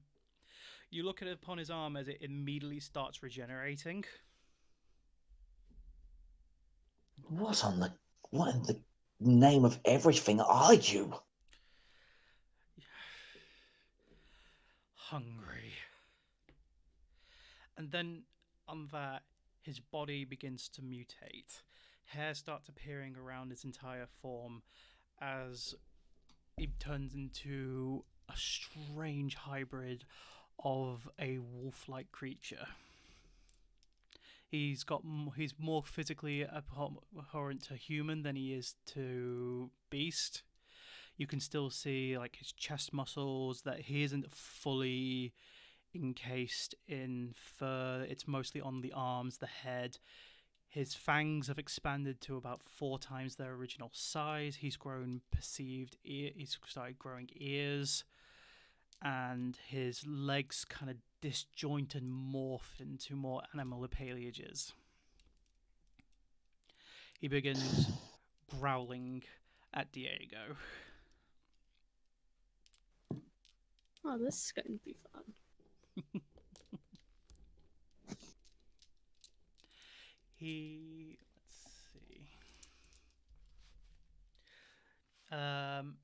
Esther, do either of you have any, what's the word? Do you, Esther, are you holding position? Are you, Is Joshua kind of like facing more towards Diego and I? And who's he targeting? His eyes have locked in your direction. It's very difficult because Diego basically went over you. Okay. It's very hard to determine if he's going for you or Diego.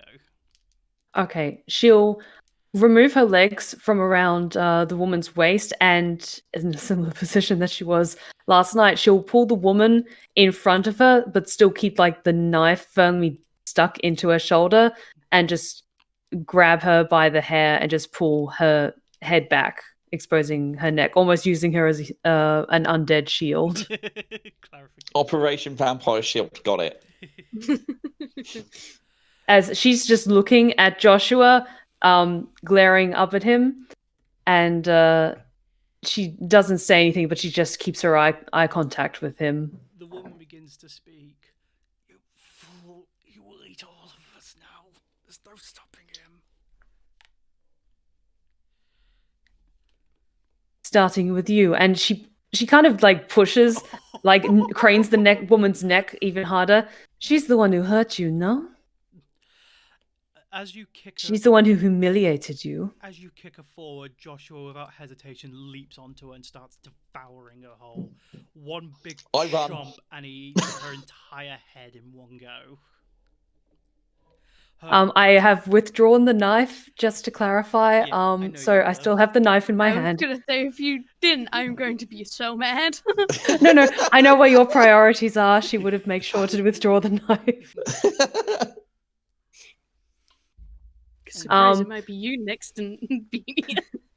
But she will, as like, how messed up is Joshua looking? Like, because he's mutated, and he's focusing on this feeding frenzy. Could she hypothetically attack Joshua? He seems to be focused on eating right now. Okay. So might as well all jump him. Yeah, she, like, as he's devouring the woman, Esther's going to side-eye over at Diego and look at him and hold up the knife in her hand. Mm-hmm. He gives a nod, and he's already, like, on his way to, like, go after him. Yep. Charlie lets out a groan from the floor. Yeah, while Joshua's focused, she's going to tackle him with Diego. Okay. Both of you, are you going for stabs, or are you just trying to pin him? What are you trying to do exactly? Mix of both, why not? Esther doesn't have the physical strength to help with, like, pinning him down, so she's just going to try and, like, stab as frantically as she can. Okay. Okay. Diego? I'm going to get on this dude in a minute. Are you just going to go for... Are you basically just going to grab him by anywhere and try and stab as hard as you can? Is that the idea? Yeah. I'll also use my speed to the advantage as well. Charles? If I can, I'm going to get up, and I want to try, if it's at all possible, he's feeding, right? Yeah. Okay, just trying to think where the best place would be for this. I'm going to take the bayonet knife, and I'm going to... I'm just trying to think what the best place would be to hit him here. I'm going to try stabbing into the side of his belly and try to drag it through forwards. Okay. Would everyone like to make strength and melee checks for me, please? With Diego doing it with a +3 due to his celerity. Melee plus. Okay, time for my weakest stat, boys. +3 extra for you. Alright. Strength and what again? Strength and melee. Strength and melee. Not my best, but it's still good. I was hoping for Dex, but okay. Yeah, I was hoping for Dex as well, but then again, what I'm doing is not really Dex based. I should have just tried to stab him in the eye. Ooh. One critical success with the hunger die. Absolutely, feckle. Talon, you failed to pierce the skin with the knife. It seems to be harder than you. It seems to be slightly hardened. I thought it was harder than me. Yes, I think everything is. Diego, you're able to. you're able to get a good. You're able to drive his knife into. You basically get a grip on the fuzz of his arm and drive a knife into the chest. Esther, you're a bit. You're a bit less rational than you were before with this attack, and you just basically go. You're trying to go for the underside of the mouth. That's kind of like a vulnerable of his snout, so you're trying to like stab him from the chin upwards. Yep. And you're able to. You hear Joshua kind of reel and roar in pain. Joshua retaliates, and okay.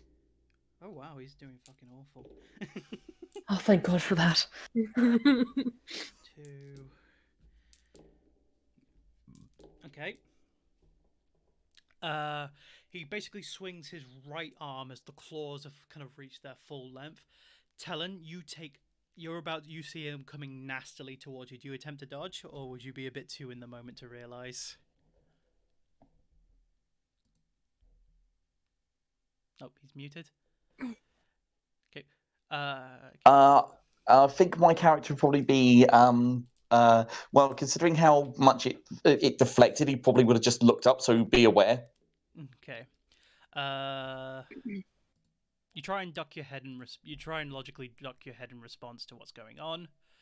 Oh yeah. Make a dex and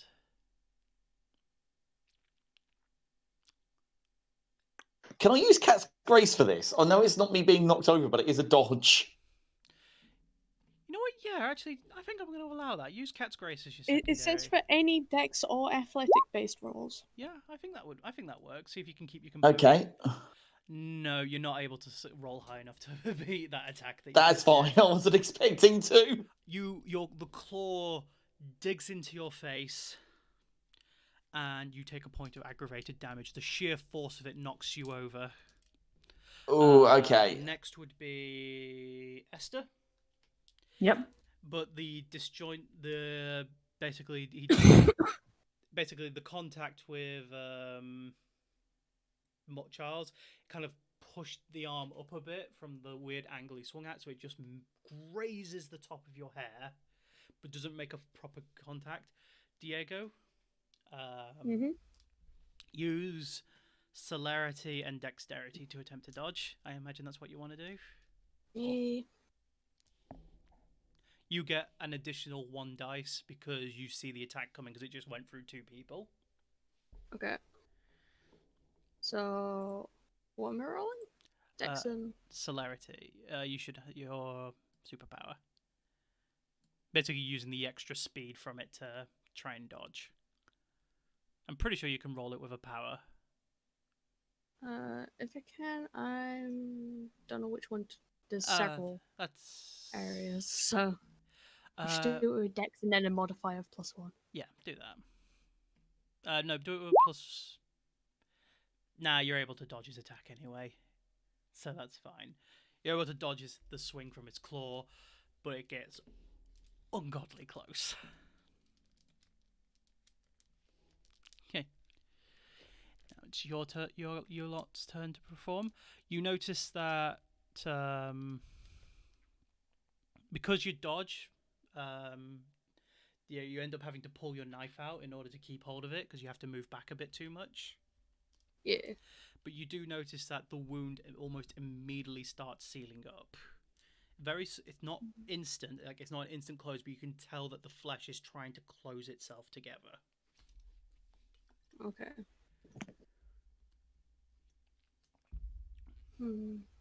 Party's turn to act.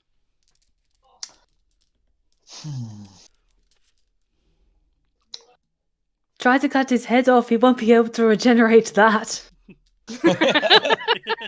As the says, she's just like blood is just continuing to just spray her face and torso. She would scream that, but I'm not going to scream into my microphone. I know, it's fine. Yep. Yeah, I'll go with that logic. I like that logic. You're gonna go strike the neck. Attempt to strike the neck. Yeah. Talon, do you do anything? Look delicious. I mean, other than bleed on the floor, You're a doctor, you'll be fine. yeah, I'll be fine. Well, actually, I know what I'm going to do because let's just let go of this other woman. Oh no, she's probably not in a good state after I No, she's in fucking pieces. hamstringed her. She's Yeah, Yeah. shit. Dead. Oh well, I can't persuade this thing. I can't use insight on it. Definitely, academics and medicine's not going to help here, and science isn't going to work. I guess I'll have to stab it again. Okay. What I'll do is I tried going for. Obviously, the belly is a lot harder than I thought it was going to be. I see what Diego is trying to do, and if they're going for the neck, I will try going in from the other side of the neck. Okay. You two make the same roll you did before. Esther, let me just get your character sheet back up. Esther. It was a modifier of 3, correct? It was, yes. Cool. Yeah. And brawl. Esther, question. Given that he's spouting blood all over you, given the angle that you've attacked from, are you like keeping your mouth shut? Are you trying to not take any of the blood in? Are you being conscious of that? She's.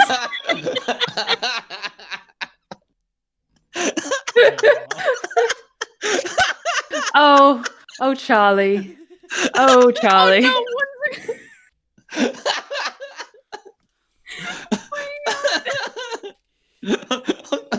I'm assuming by that I just bounced straight off. Probably hit the floor like a. Esther, could you answer the question, please? Sorry. Yeah, sure. She'd be keeping her mouth closed. She's trying not to drink any or like gulp down any of the blood that might have been falling into her mouth. But as she's talking and the blood is spraying, I wouldn't be surprised if maybe she manages to get enough on her tongue and teeth to warrant a mouthful, but she's trying not to swallow any of it. Make a composure and resolve test for me, please. Because that's going to be really hard for her to do at the moment.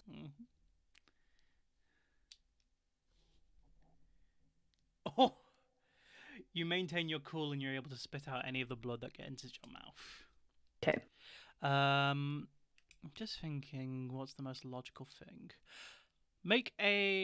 Because you've already got your knife in him, make a strength and dexterity roll for me, please. +2 modifier. Ooh.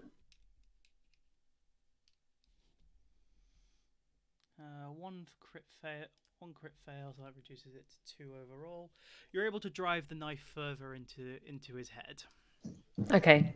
Can she then withdraw the knife and then try and help with taking the head off? That would be next turn. Yep, that's fair enough. Diego, you basically do I'm guessing you're going for like an overhead swing. You're trying to go for like a decapitation kind of shot. I'm guessing. Yeah, I'll do what I can. Like you go for that. All the You damage. get a decent amount of leeway into the neck. It's going to take a lot more effort to cut through though, because it has swelled in size. Charles. Yes. You swing your knife, but you don't grip it properly. You're clearly very inexperienced. Oh no. You basically graze the wolf, but because you've got the bolo knife, don't you? No, he has my other one. Oh. Yeah, the bayonet type one. Because it's not a standard knife and your knife alignment's really weak, you end up dislocating 3 of your fingers. Oh my god! Jesus Christ! I mean this in the kindest of words, but Charlie has the fighting fortitude of a paper doily. I told you guys, there'll be that wonderful moment after I dissipate my fingers. I'm going to be screaming at my hand. I'm going to gesture to the werewolf vampire thing, screaming. Then I'm going to gesture back at my hand and scream again.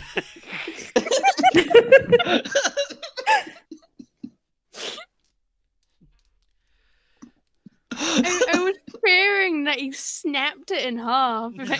Oh, thanks. My fingers, yeah, whatever. I may want to make a medicine check on my next turn just to see if I can snap the fingers back in place. Joshua reacts. Is very clearly very upset of what Esther has done to him. So with his left hand, he forces forward and grabs you by the neck.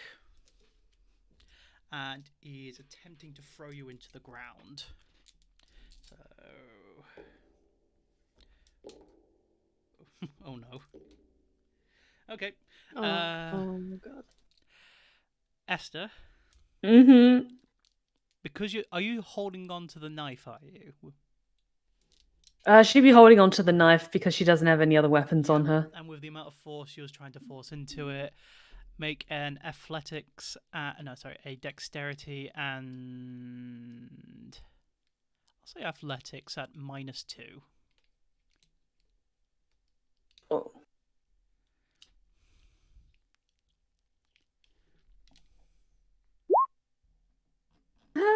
That's a 1 success on the hunger die. It's an it's something. You suddenly feel a massive amount of force and momentum as you feel the full strength and weight of Joshua as he presses you down into the ground. Your head smashes against the floor. You can tell that you're bleeding from the back of the head. It's not just the impact of your head against the concrete, it's the unnatural amount of force that he is able to generate from his strength. You take 3 aggravated damage. Oh, fuck. Okay. Oof. Please don't die on me. I'm really not doing good, guys. I'm really not doing good. It's the party's turn. I'm gonna keep going with trying to kill him. Okay. So Talon, it's your job to try and save her. Okay. Please don't break more of your fingers. He didn't break, he dislocated them. It's Okay. true.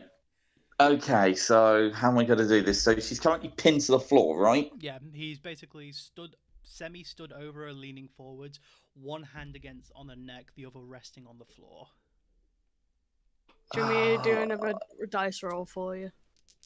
Okay. Right. Okay. I'm just trying to think of the best way of doing this because I need to try and get this fluffy ruff off of her. Mm-hmm. Okay. Shame there's no sausages here I could just throw to try and get some freaking food or something. Be the bait. Yeah, you know what? Fuck it. That's a great Be idea. the bait you were born to be.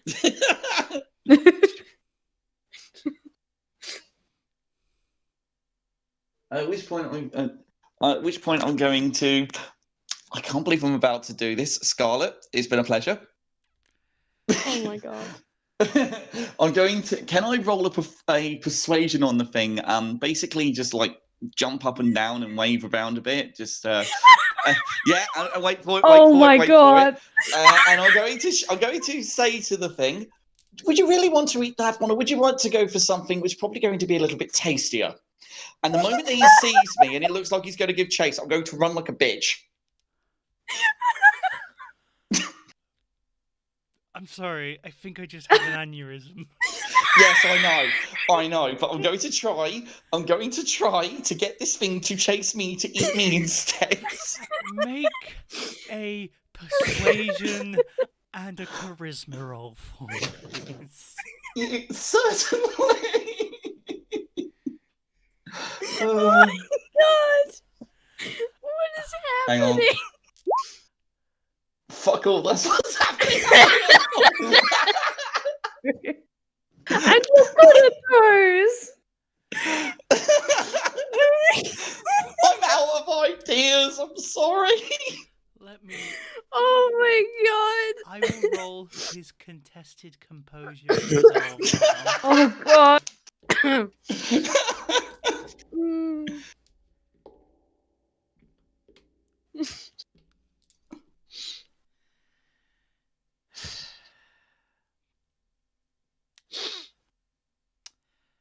Charlie. There's so... Oh no! What's happened?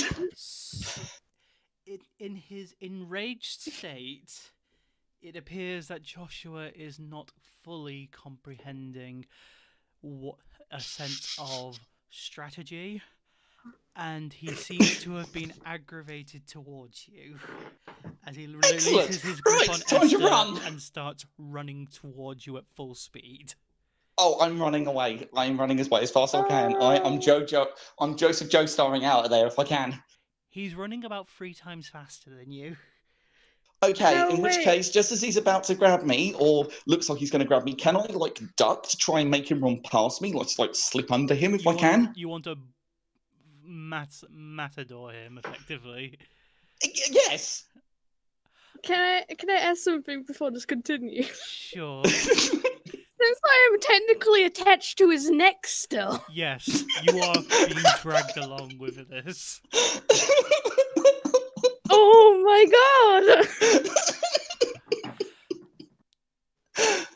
Charlie, make a dexterity and composure roll, because you need to see if you can maintain your not being a coward for long enough to dodge.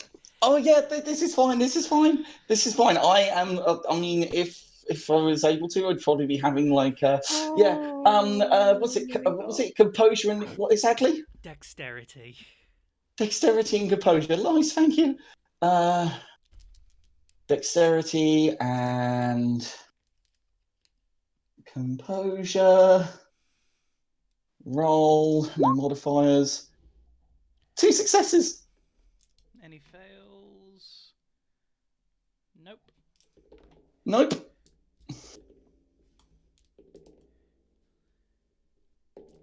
And this is where I get curve stomped.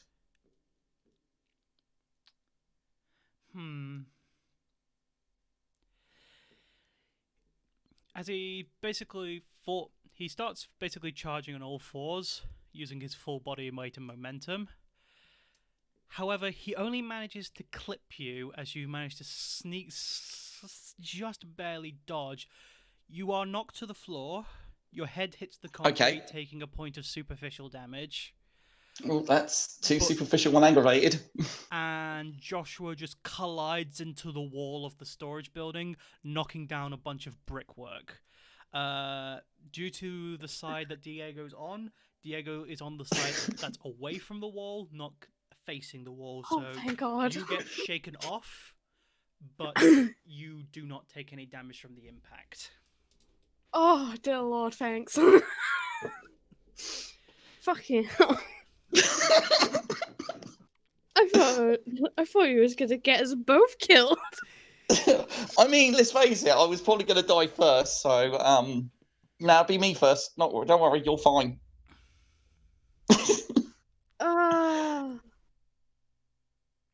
How does that work?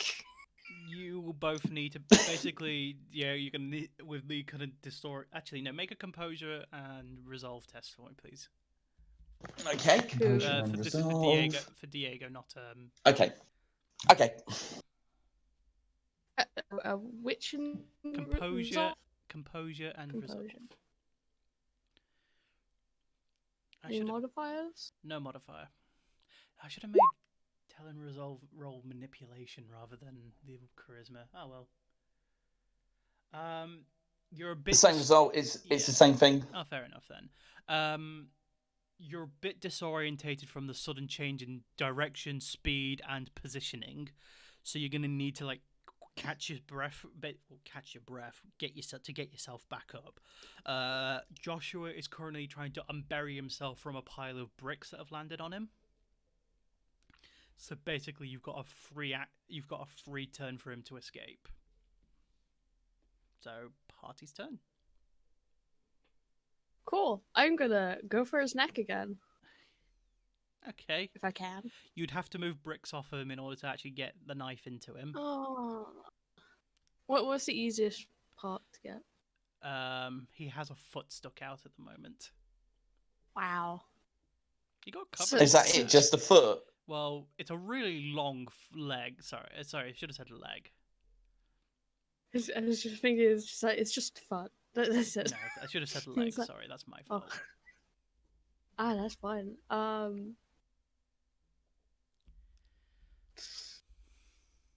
I don't really have much choice, do I? You're gonna just I'll attack. go for the leg. You attack the Why leg. not? Is the party doing anything else? I'm probably gonna go. Diego, please, we need to get out of. Oh God, damn it! And I'm Go going. help Esther. Yeah, as I see Diego's doing that, I'm going to run over to Esther and I'm going to try getting her out if I can. I mean, she's closer to the far side, so you'd have to go to her, and you'd need probably a bit more time to pull her out. Esther, you're still conscious. I'm running right? over. I'm running towards Esther. Yeah. Esther is still conscious, by the way. Okay. Yeah. I know that she's in a. Despite the fact I've got less health than her, she's probably in a rougher position than me.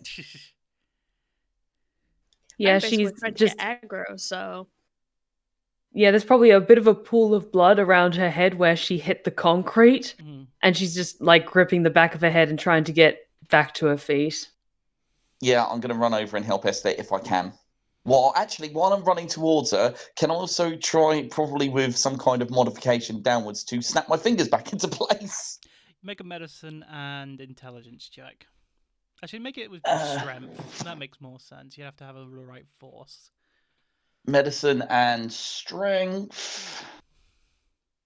Strength. Oh, great. Strength, my greatest stat. I seem to have dislocated another finger. Yeah, because there's a crit fail, so you do nothing. You basically twist your fingers and do nothing. You're in too much of a panicked state to do it properly. Oh my god. Okay. As I try and stagger to my feet, what is left of the woman's body? Only her head was devoured. Okay. Is it like I'm imagining that we're going to go. She's going to actually go over to the woman's body and check her pockets to see if she has any form of like a wallet or anything like that. Anything that she can use to have this woman's identity to bring back to the prince. Like an ID sort of thing. You dig through her pockets. She's just wearing like jean pocket, kind of old-fashioned jeans. You're able to find a wallet, which you quickly open up. Contains a small amount of cash and a piece of ID.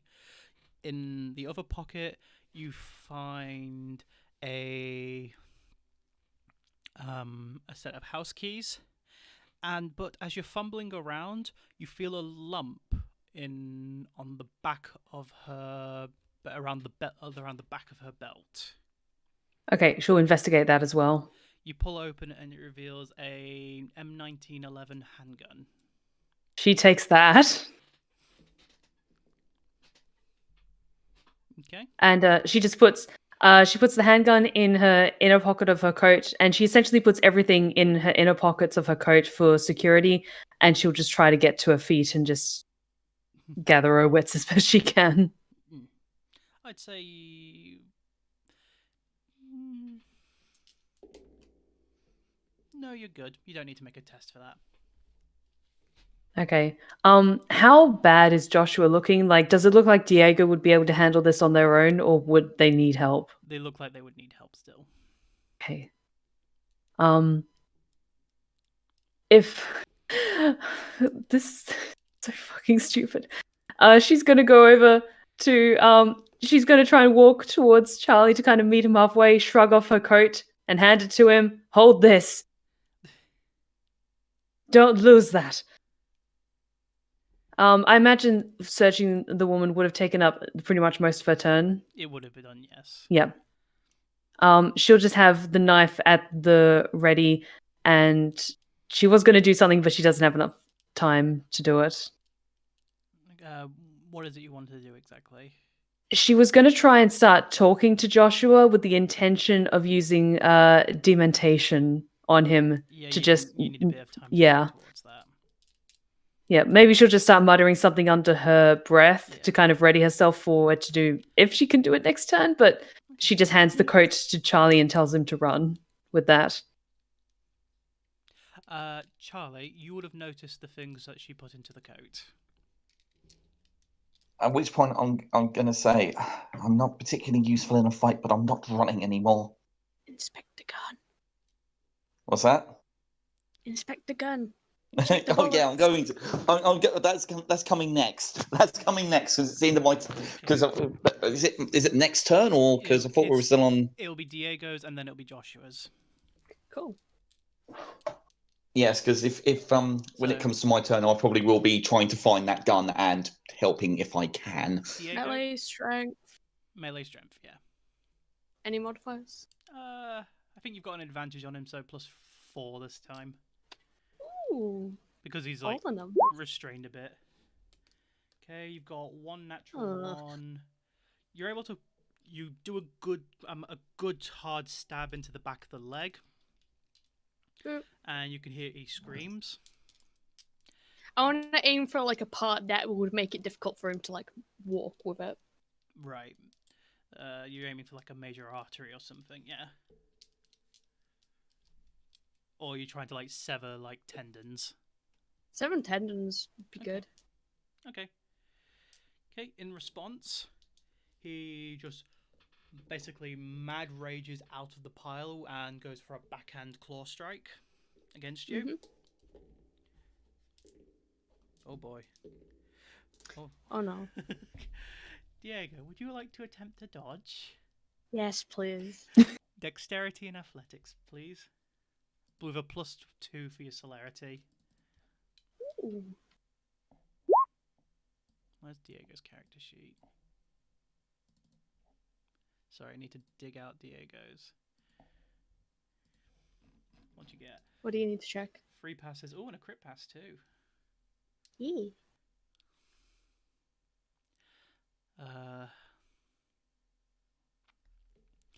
You're able to see the attack coming as you take a step back. However, he still clips you with the tips of his claws, and it cuts deep. It goes right into your chin, and you can feel the force come from it. You take a point of aggravated. Mean. But you don't get knocked down. Now it's Party's turn again.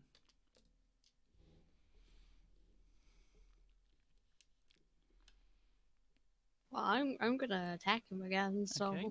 You're being consistent. Esther?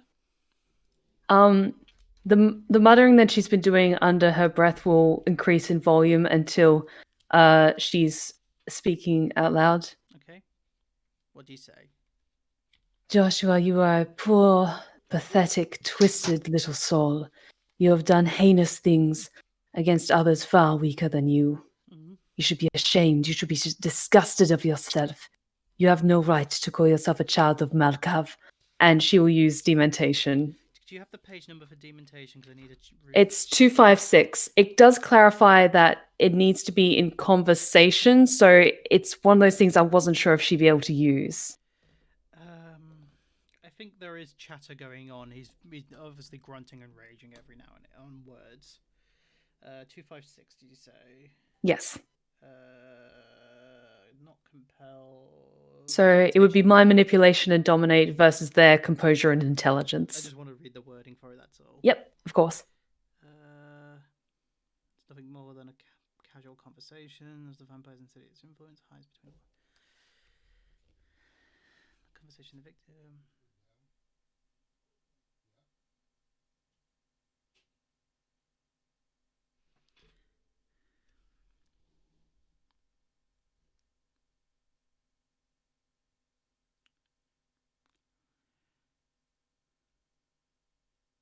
Okay, make your roll. Okay. I have to do the rouse check first. Of course. I get hungrier. Yep. And then I will roll. Sorry, Sam. I was mumbling away from the microphone.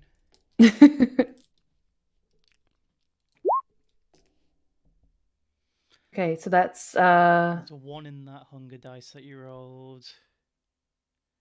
So that's overall 2 successes. Him. What modifiers would he have in this current state? It is versus composure and intelligence. Yep.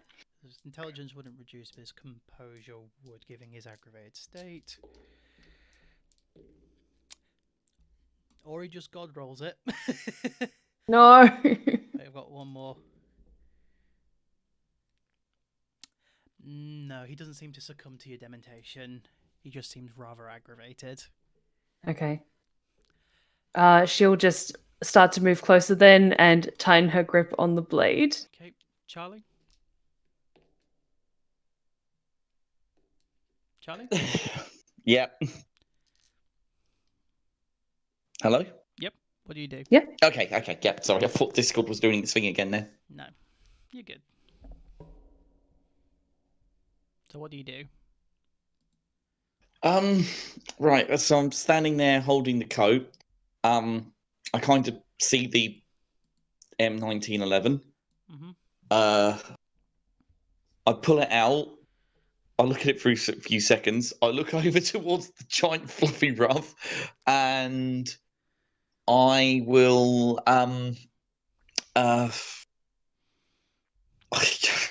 against Charlie's better judgment, he's going to head closer. He's going to get as close as he can because he's never fired a gun before in his life. Mm-hmm. Oh, What's that? oh no. Yeah, and he's going to aim at the center mass of the of Joshua. Hopefully not aiming at the other two, just at Joshua. So I'm probably going to only miss, and I'm just going to open up a shot. Okay, question Because, for you know, clarification. You have enough Yeah. speed to be able to get to point blank range. Can I get behind Joshua? You wouldn't be able to get behind him from the angle he's stood at. He's Damn basically it. in the corner. Okay, if I could get into point blank range, Charlie's just going to look at it, just go. He's going to get as close as he can, and he's going to unload a He's just going to fire as many bullets as he can into the underside of this thing's face. You will be doing one shot effectively. So Okay, I but want you I've got to try. as you do it, I want Actually, you no, to if it's only going to be one shot, I'm going to put it right to his chest, and I'm going to let loose the shot where I think its heart is. make a composure and resolve test. Oh yeah, because he's probably going to chicken out on this You're one. terrified. Yeah, absolutely fucking. I'm going to do it with a +2 modifier because you've seen the motivation from your friends, and I imagine that's Yeah, inspired you a bit. composure and what was it? Resolve. Resolve with a +2. Oh great! Now I roll high. You did it!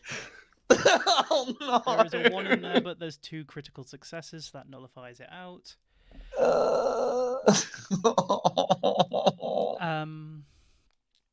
Talon? Yeah.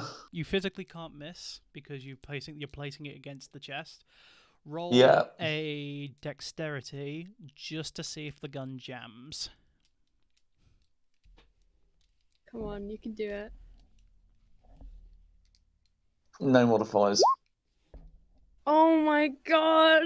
No critical Well, fail. I didn't get any. No I didn't get any critical- fails. No critical fails, the gun doesn't jam. You press the gun against the barrel against Joshua's chest and fire a single shot. Yeah. Joshua reels in pain as he starts wildly swinging, but the amount of pain is in he can't focus and he just can't seem to hit you. He falls back down over as his howls begin to just ungodly echo inside this building. It is impossibly loud. Talon, Yes. make a composure and resolve real quick because you've still got your heightened presence up. Oh yeah. I'm hearing this on a more sensitive level. Composure, resolve. Let's do this. Oh shit! 2 successes. The screaming is unbearably loud for you, but you're able to maintain your willpower. Okay. As it's still screaming, I'm going to. This is actually the noise that Charlie's making, by the way. Mm-hmm. He's going,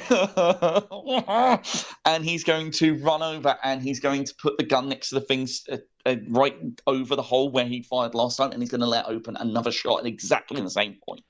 As you begin approaching, you hear that you hear another voice coming.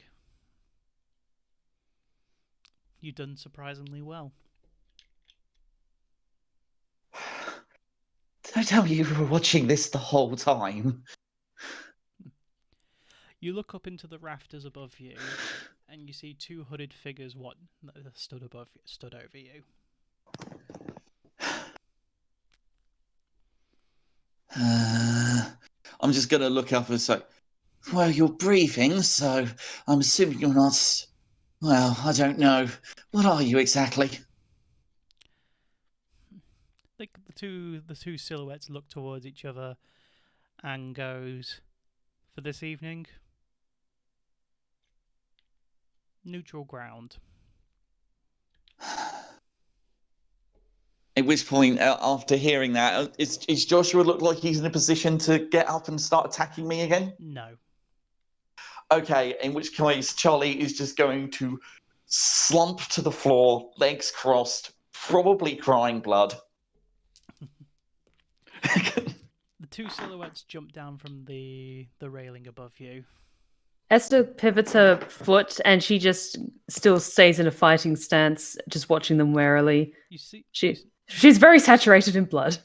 They raise one of their hands to just kind of dismiss the stance. It's like, need not worry, we're just making sure that the job is completed correctly. What do you know of this? Less than we'd like to. They both pull their heads down. You see two human faces, a man and a woman. The one on the left has short, relatively long silver hair for a man. It goes down to just about to the length to his a little bit past his ears. He has a piercing green eye, and the other one is whited over.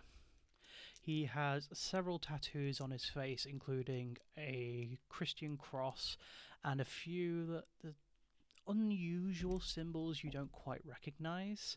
He's got a bit of a well-chiseled face and he looks very well kept. Clean face, clean shaven. The woman has also silver hair, but it's definitely a bit longer. You can't quite tell how long because it's going into the back of her robes. Similar face tattoos. Her eye is piercing blue, and the other one is whited over. She is very slender, very tight, chiseled face.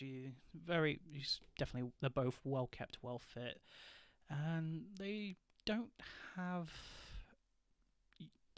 this unusual presence, but they don't seem hostile.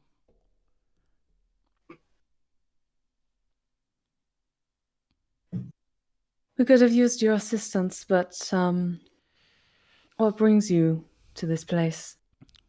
We heard the man speaking. We'd heard quite the unusual disturbances going on in the area recently. We tried to assist from above. We had an advantage to take a shot.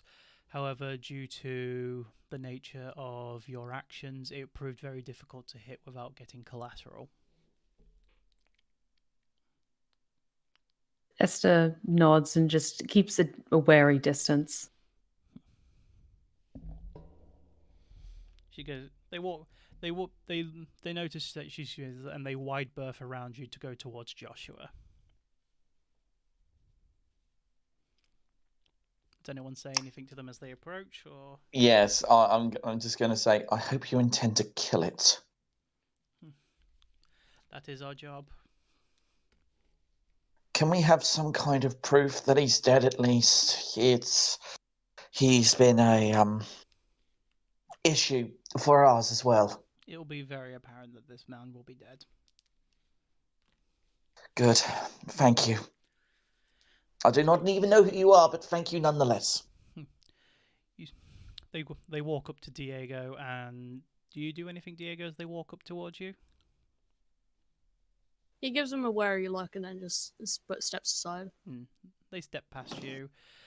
You notice that they pull what appear to be crosses from underneath their robes, and as they start mumbling in an unfamiliar language to, I imagine, to everyone except Charles, which due to his education would be able to identify it as Latin. You're not exactly sure of what they're saying because you're not exactly well versed, but you recognise quirks of the language. Yeah, Charlie just starts giggling. And my apologies. I wasn't. I'm sorry. they ignore your laughter, and after a brief delay, unusual coloured blades extend from the crosses, and they impale Joshua in the heart and in the head. Joshua screams for about a solid 30 seconds as you can see the flesh beginning to rot around him, around where the two blades are stabbed. And slowly he begins to revert back to his more human state. But he is leaking blood from him and he is no longer moving.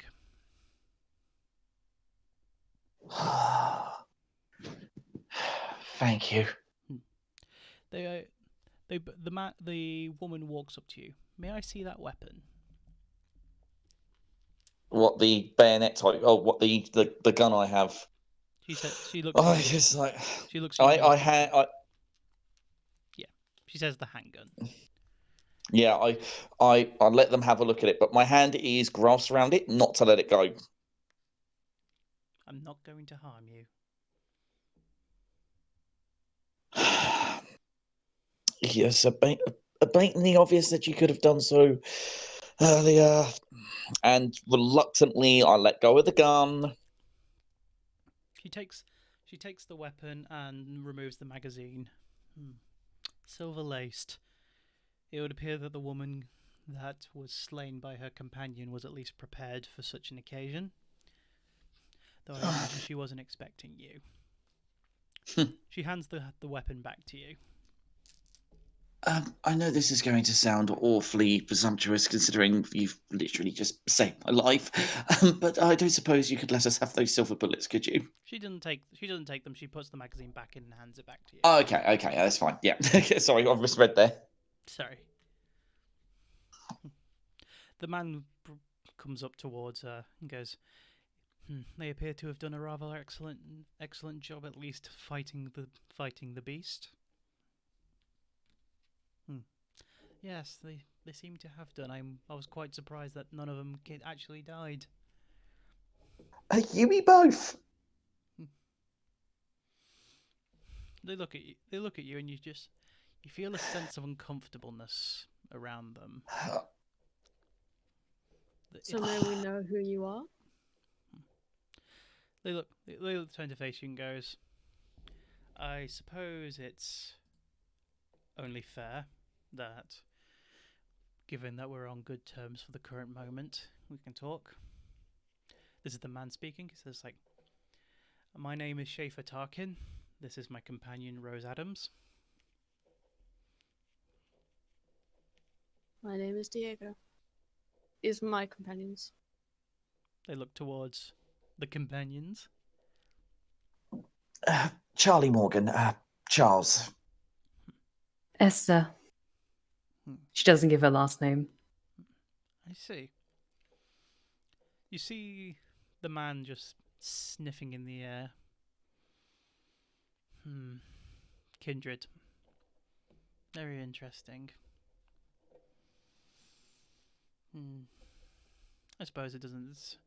It doesn't. Yeah. Let's try again, shall we? I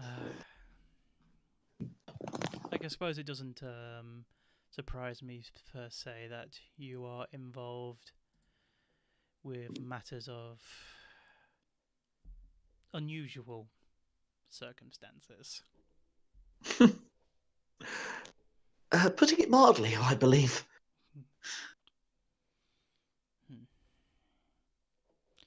It is unusual to see quite the abomination these days.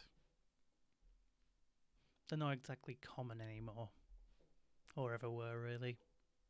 So you know of what kind of creature he was? He looks at the corpse and goes, "It's very hard to discuss, because this one is very unnatural. It is...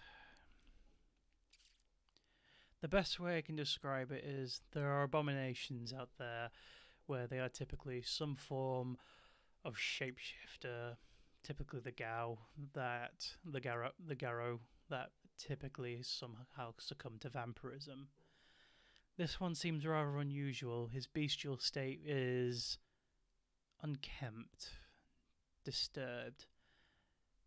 It would appear more he somehow was a kindred first before he became a Garrow, which is very unusual. It's theoretically impossible. But there's one right there, so I can't necessarily say it's impossible anymore. Quick question, because he's dead now. Has he dissolved into dust like a kindred would, or is his body still there? It seems to be rotting. So Okay. It seems to be Kind of between the two. Yeah, it's like part of it's fading into ash, the other parts of it are rotting. It's a weird mix of characteristics.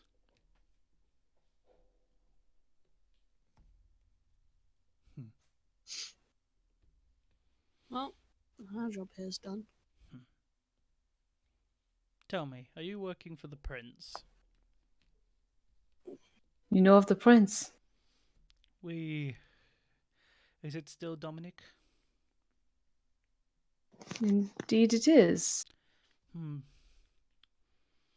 he's done well to survive recent events, it seems. Does seem to be on good terms with them, it sounds. They weren't events of my causing.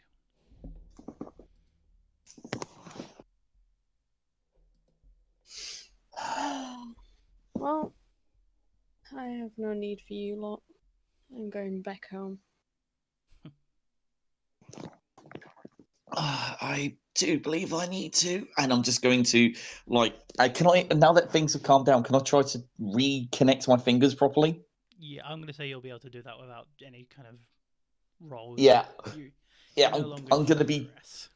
Yeah, I'm going to be doing that as I'm there in front of them. The clicking noise is probably incredibly uncomfortable for everyone involved. They do not seem phased at all at you doing it. Yeah, I believe I need to get back to somewhere less. Actually, the first thing we probably need to do is see the prince here. I think there's rather a lot of the knights still remaining, and Yes. they would want to know of developments. The man kind of unhinges his robe slightly. You're able to see he's wearing a very tightly tailored three-piece suit underneath, shirt, tie, waistcoat, blazer, the lot. And he pulls out a pocket watch and goes, "You have plenty of hours left in the night."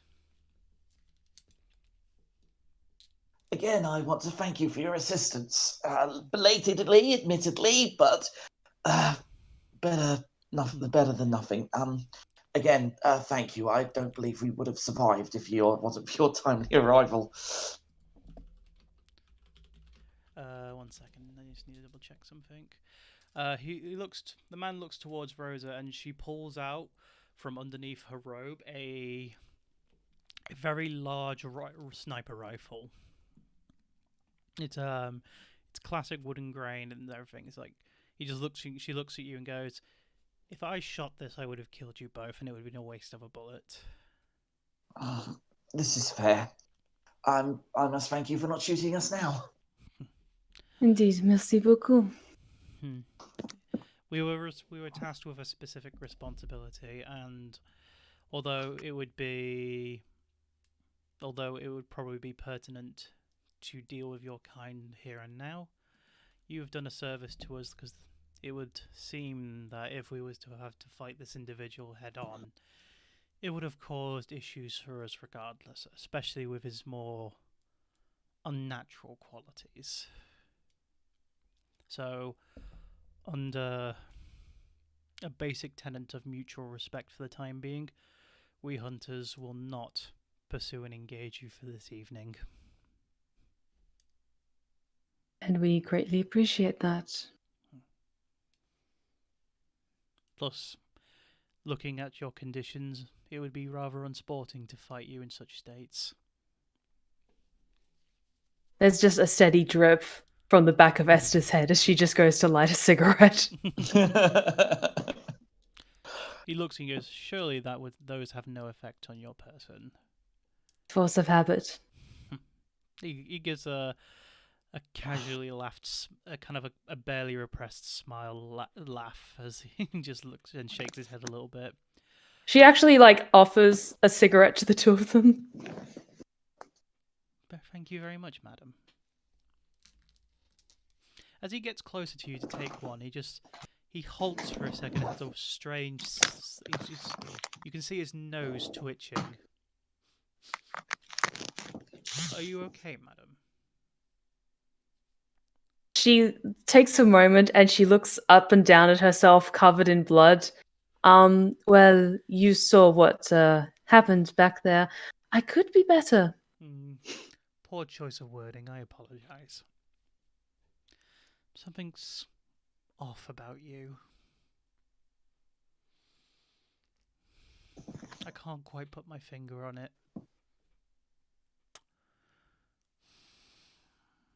He then lights the cigarette and just goes, it's probably nothing. My age has slowed my senses down somewhat, it seems. Maybe it must be nothing. Question, speaking of age, how old do they look? You kind of got a better look at their faces now that the hoods are down. The man seems to be around in his mid-40s. The woman appears to be in her late 40s. Okay. She offers a cigarette to the woman as well if she wants it. She respectfully declines. Esther nods and puts it away and the lighter after he's lit his own cigarette. Well, I think we should be getting going to report the good news, and you probably have other more dangerous places to be than this. That was our major task for the evening, so we are going to go and get our rest.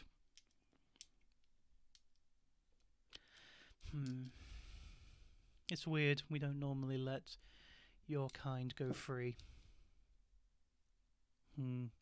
Maybe I'm getting sympathetic in my age. In which case, if we can be of use to you in the future. Possible. You seem to be more reasonable than most your kind that I've met in recent times. He takes a drag from the cigarette. I guess You seem to know a lot about this creature, though. It's merely experience and assumed assumptions at this point. I would have to take the body for an examination. Do you think you could give us any information about it in the future? He tilts his head Out of mild curiosity. and looks at you.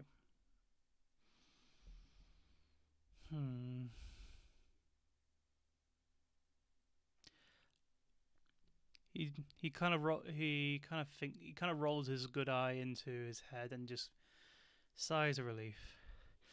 If the Lord determines that the information goes to you, then I will allow it to happen.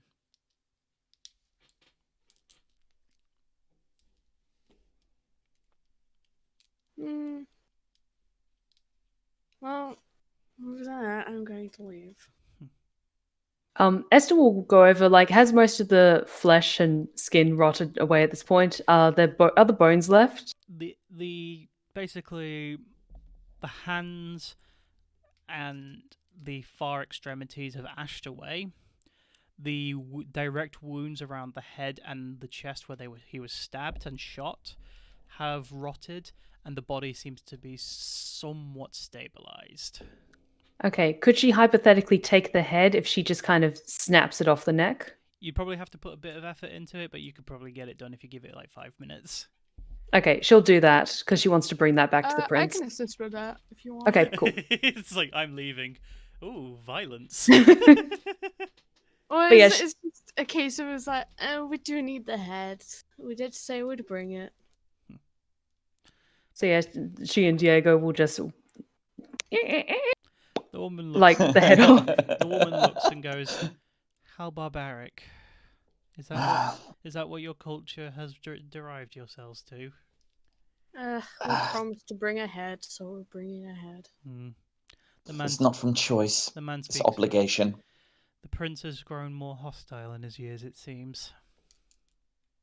We're already showing up dressed as we are. I think bringing a skull as proof will just be the finishing touch for the evening. I'm sure he will find the head of an abomination to be quite the trophy. At least it's where you get to keep the body. You said you wanted it for examination. We're going to have to perform some kind of study on it. Luckily, though, it seems that the body has decayed as much as it's going to through the supernatural means, so that means there'll actually be something left to examine. I'm very curious about the mismatched arm on him. That is very peculiar.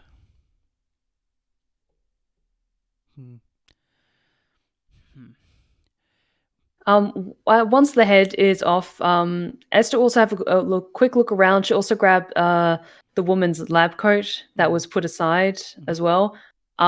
She'll fold that up as best she can with her very sticky, bloody hands, just kind of delicately touching it just on the collar. But she'll also do a check to see if the woman had any bags or anything else, or if this was just a place that they came to. She didn't seem to have any extraneous possessions in the area. Okay, cool. She'll just take the coat then and just double check that everything else is in her coat, like the wallet and gun and everything. Well, telling her, Charlie. Yes, gun. yes. Oh yeah, I still have that gun. Everything else Okay. is in the coat that you took. Okay. Well, in that case, I bet we best be getting off to the prince then. The man walks closer to Esther and just gets one last kind of awkward distant smell on you. Do take care of yourself. It would be a pity to combat you under unfair circumstances. Oh, I trust that if our paths do cross again, hopefully it'll be a pleasant conversation like the one we're having now. I have no intention of causing trouble. It all depends on what the Lord determines that needs to be done about you. He looks towards the other two and goes,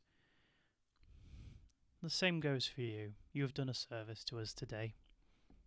I'm just going to stand up. I'm going to go to walk away. I'm just going to say, the Lord does work in mysterious ways. Indeed, he does. Diego's already leaving. And he just kind of waves like behind him and is like, whatever. He looks towards. Come on. He turns back to Esther and goes, "Your companion seems rather rude." It's been a long evening, and they're just glad that the job was done, I think. Understandable. We'll leave you be for now. We'll have to move this body without being seen by members of authority. And we'll probably have to clean the place up a bit, make sure nothing is left of its remains. You did cause quite a mess. Just to let you know, there was also some staining on the outside of the building, roughly where our car was parked. I think they tried to clear it up, but they left some traces of blood behind, just in case you needed to know. We saw. We'll be sure to remove any traces before the evening's done. In which case, I thank you. May our paths cross again, preferably in a more beneficial means like this evening. Agreed. Then shall we be off? He then chants a small. They both chant a small Latin phrase to you as they start working on moving the body. All right, bonne nuit to you both. And Esther will walk out with the skull as well. Okay. I think that's a good place to end it. Okay, so. Hey, we didn't die, guys. I call that a victory. Because of. you got pretty good. You had a good, calm negotiations and all that. I'm going to reward the party with 5 experience points. Oh, God. Okay, cool. Thank you. So enjoy them. Scarily generous. What have you got planned next? Things. Things. Lots of things. Does anyone have any issues with the 24th being our next session? Not currently, no. Shouldn't have any issues with that. Okay, we'll softball that then. So 2 weeks from now. Thank you all very much for watching. Thank you to the followers who joined us in the stream. It was very much appreciated. We'll be back in 2 weeks' time. And before we sign you off, let's go raid someone. So, Hell yeah. who do I have? It seems like every one of my friends who was streaming today is no longer streaming. Oh, no. And of course that would happen. Someone's law, they call that. Duke. Nope, Duke is still going. He just didn't appear in the default list. There we go. Let's go raid Duke. Okay, thank you all very much for watching. We will see you in 2 weeks' time. Thank you very much, and we'll see you around. Have a good one.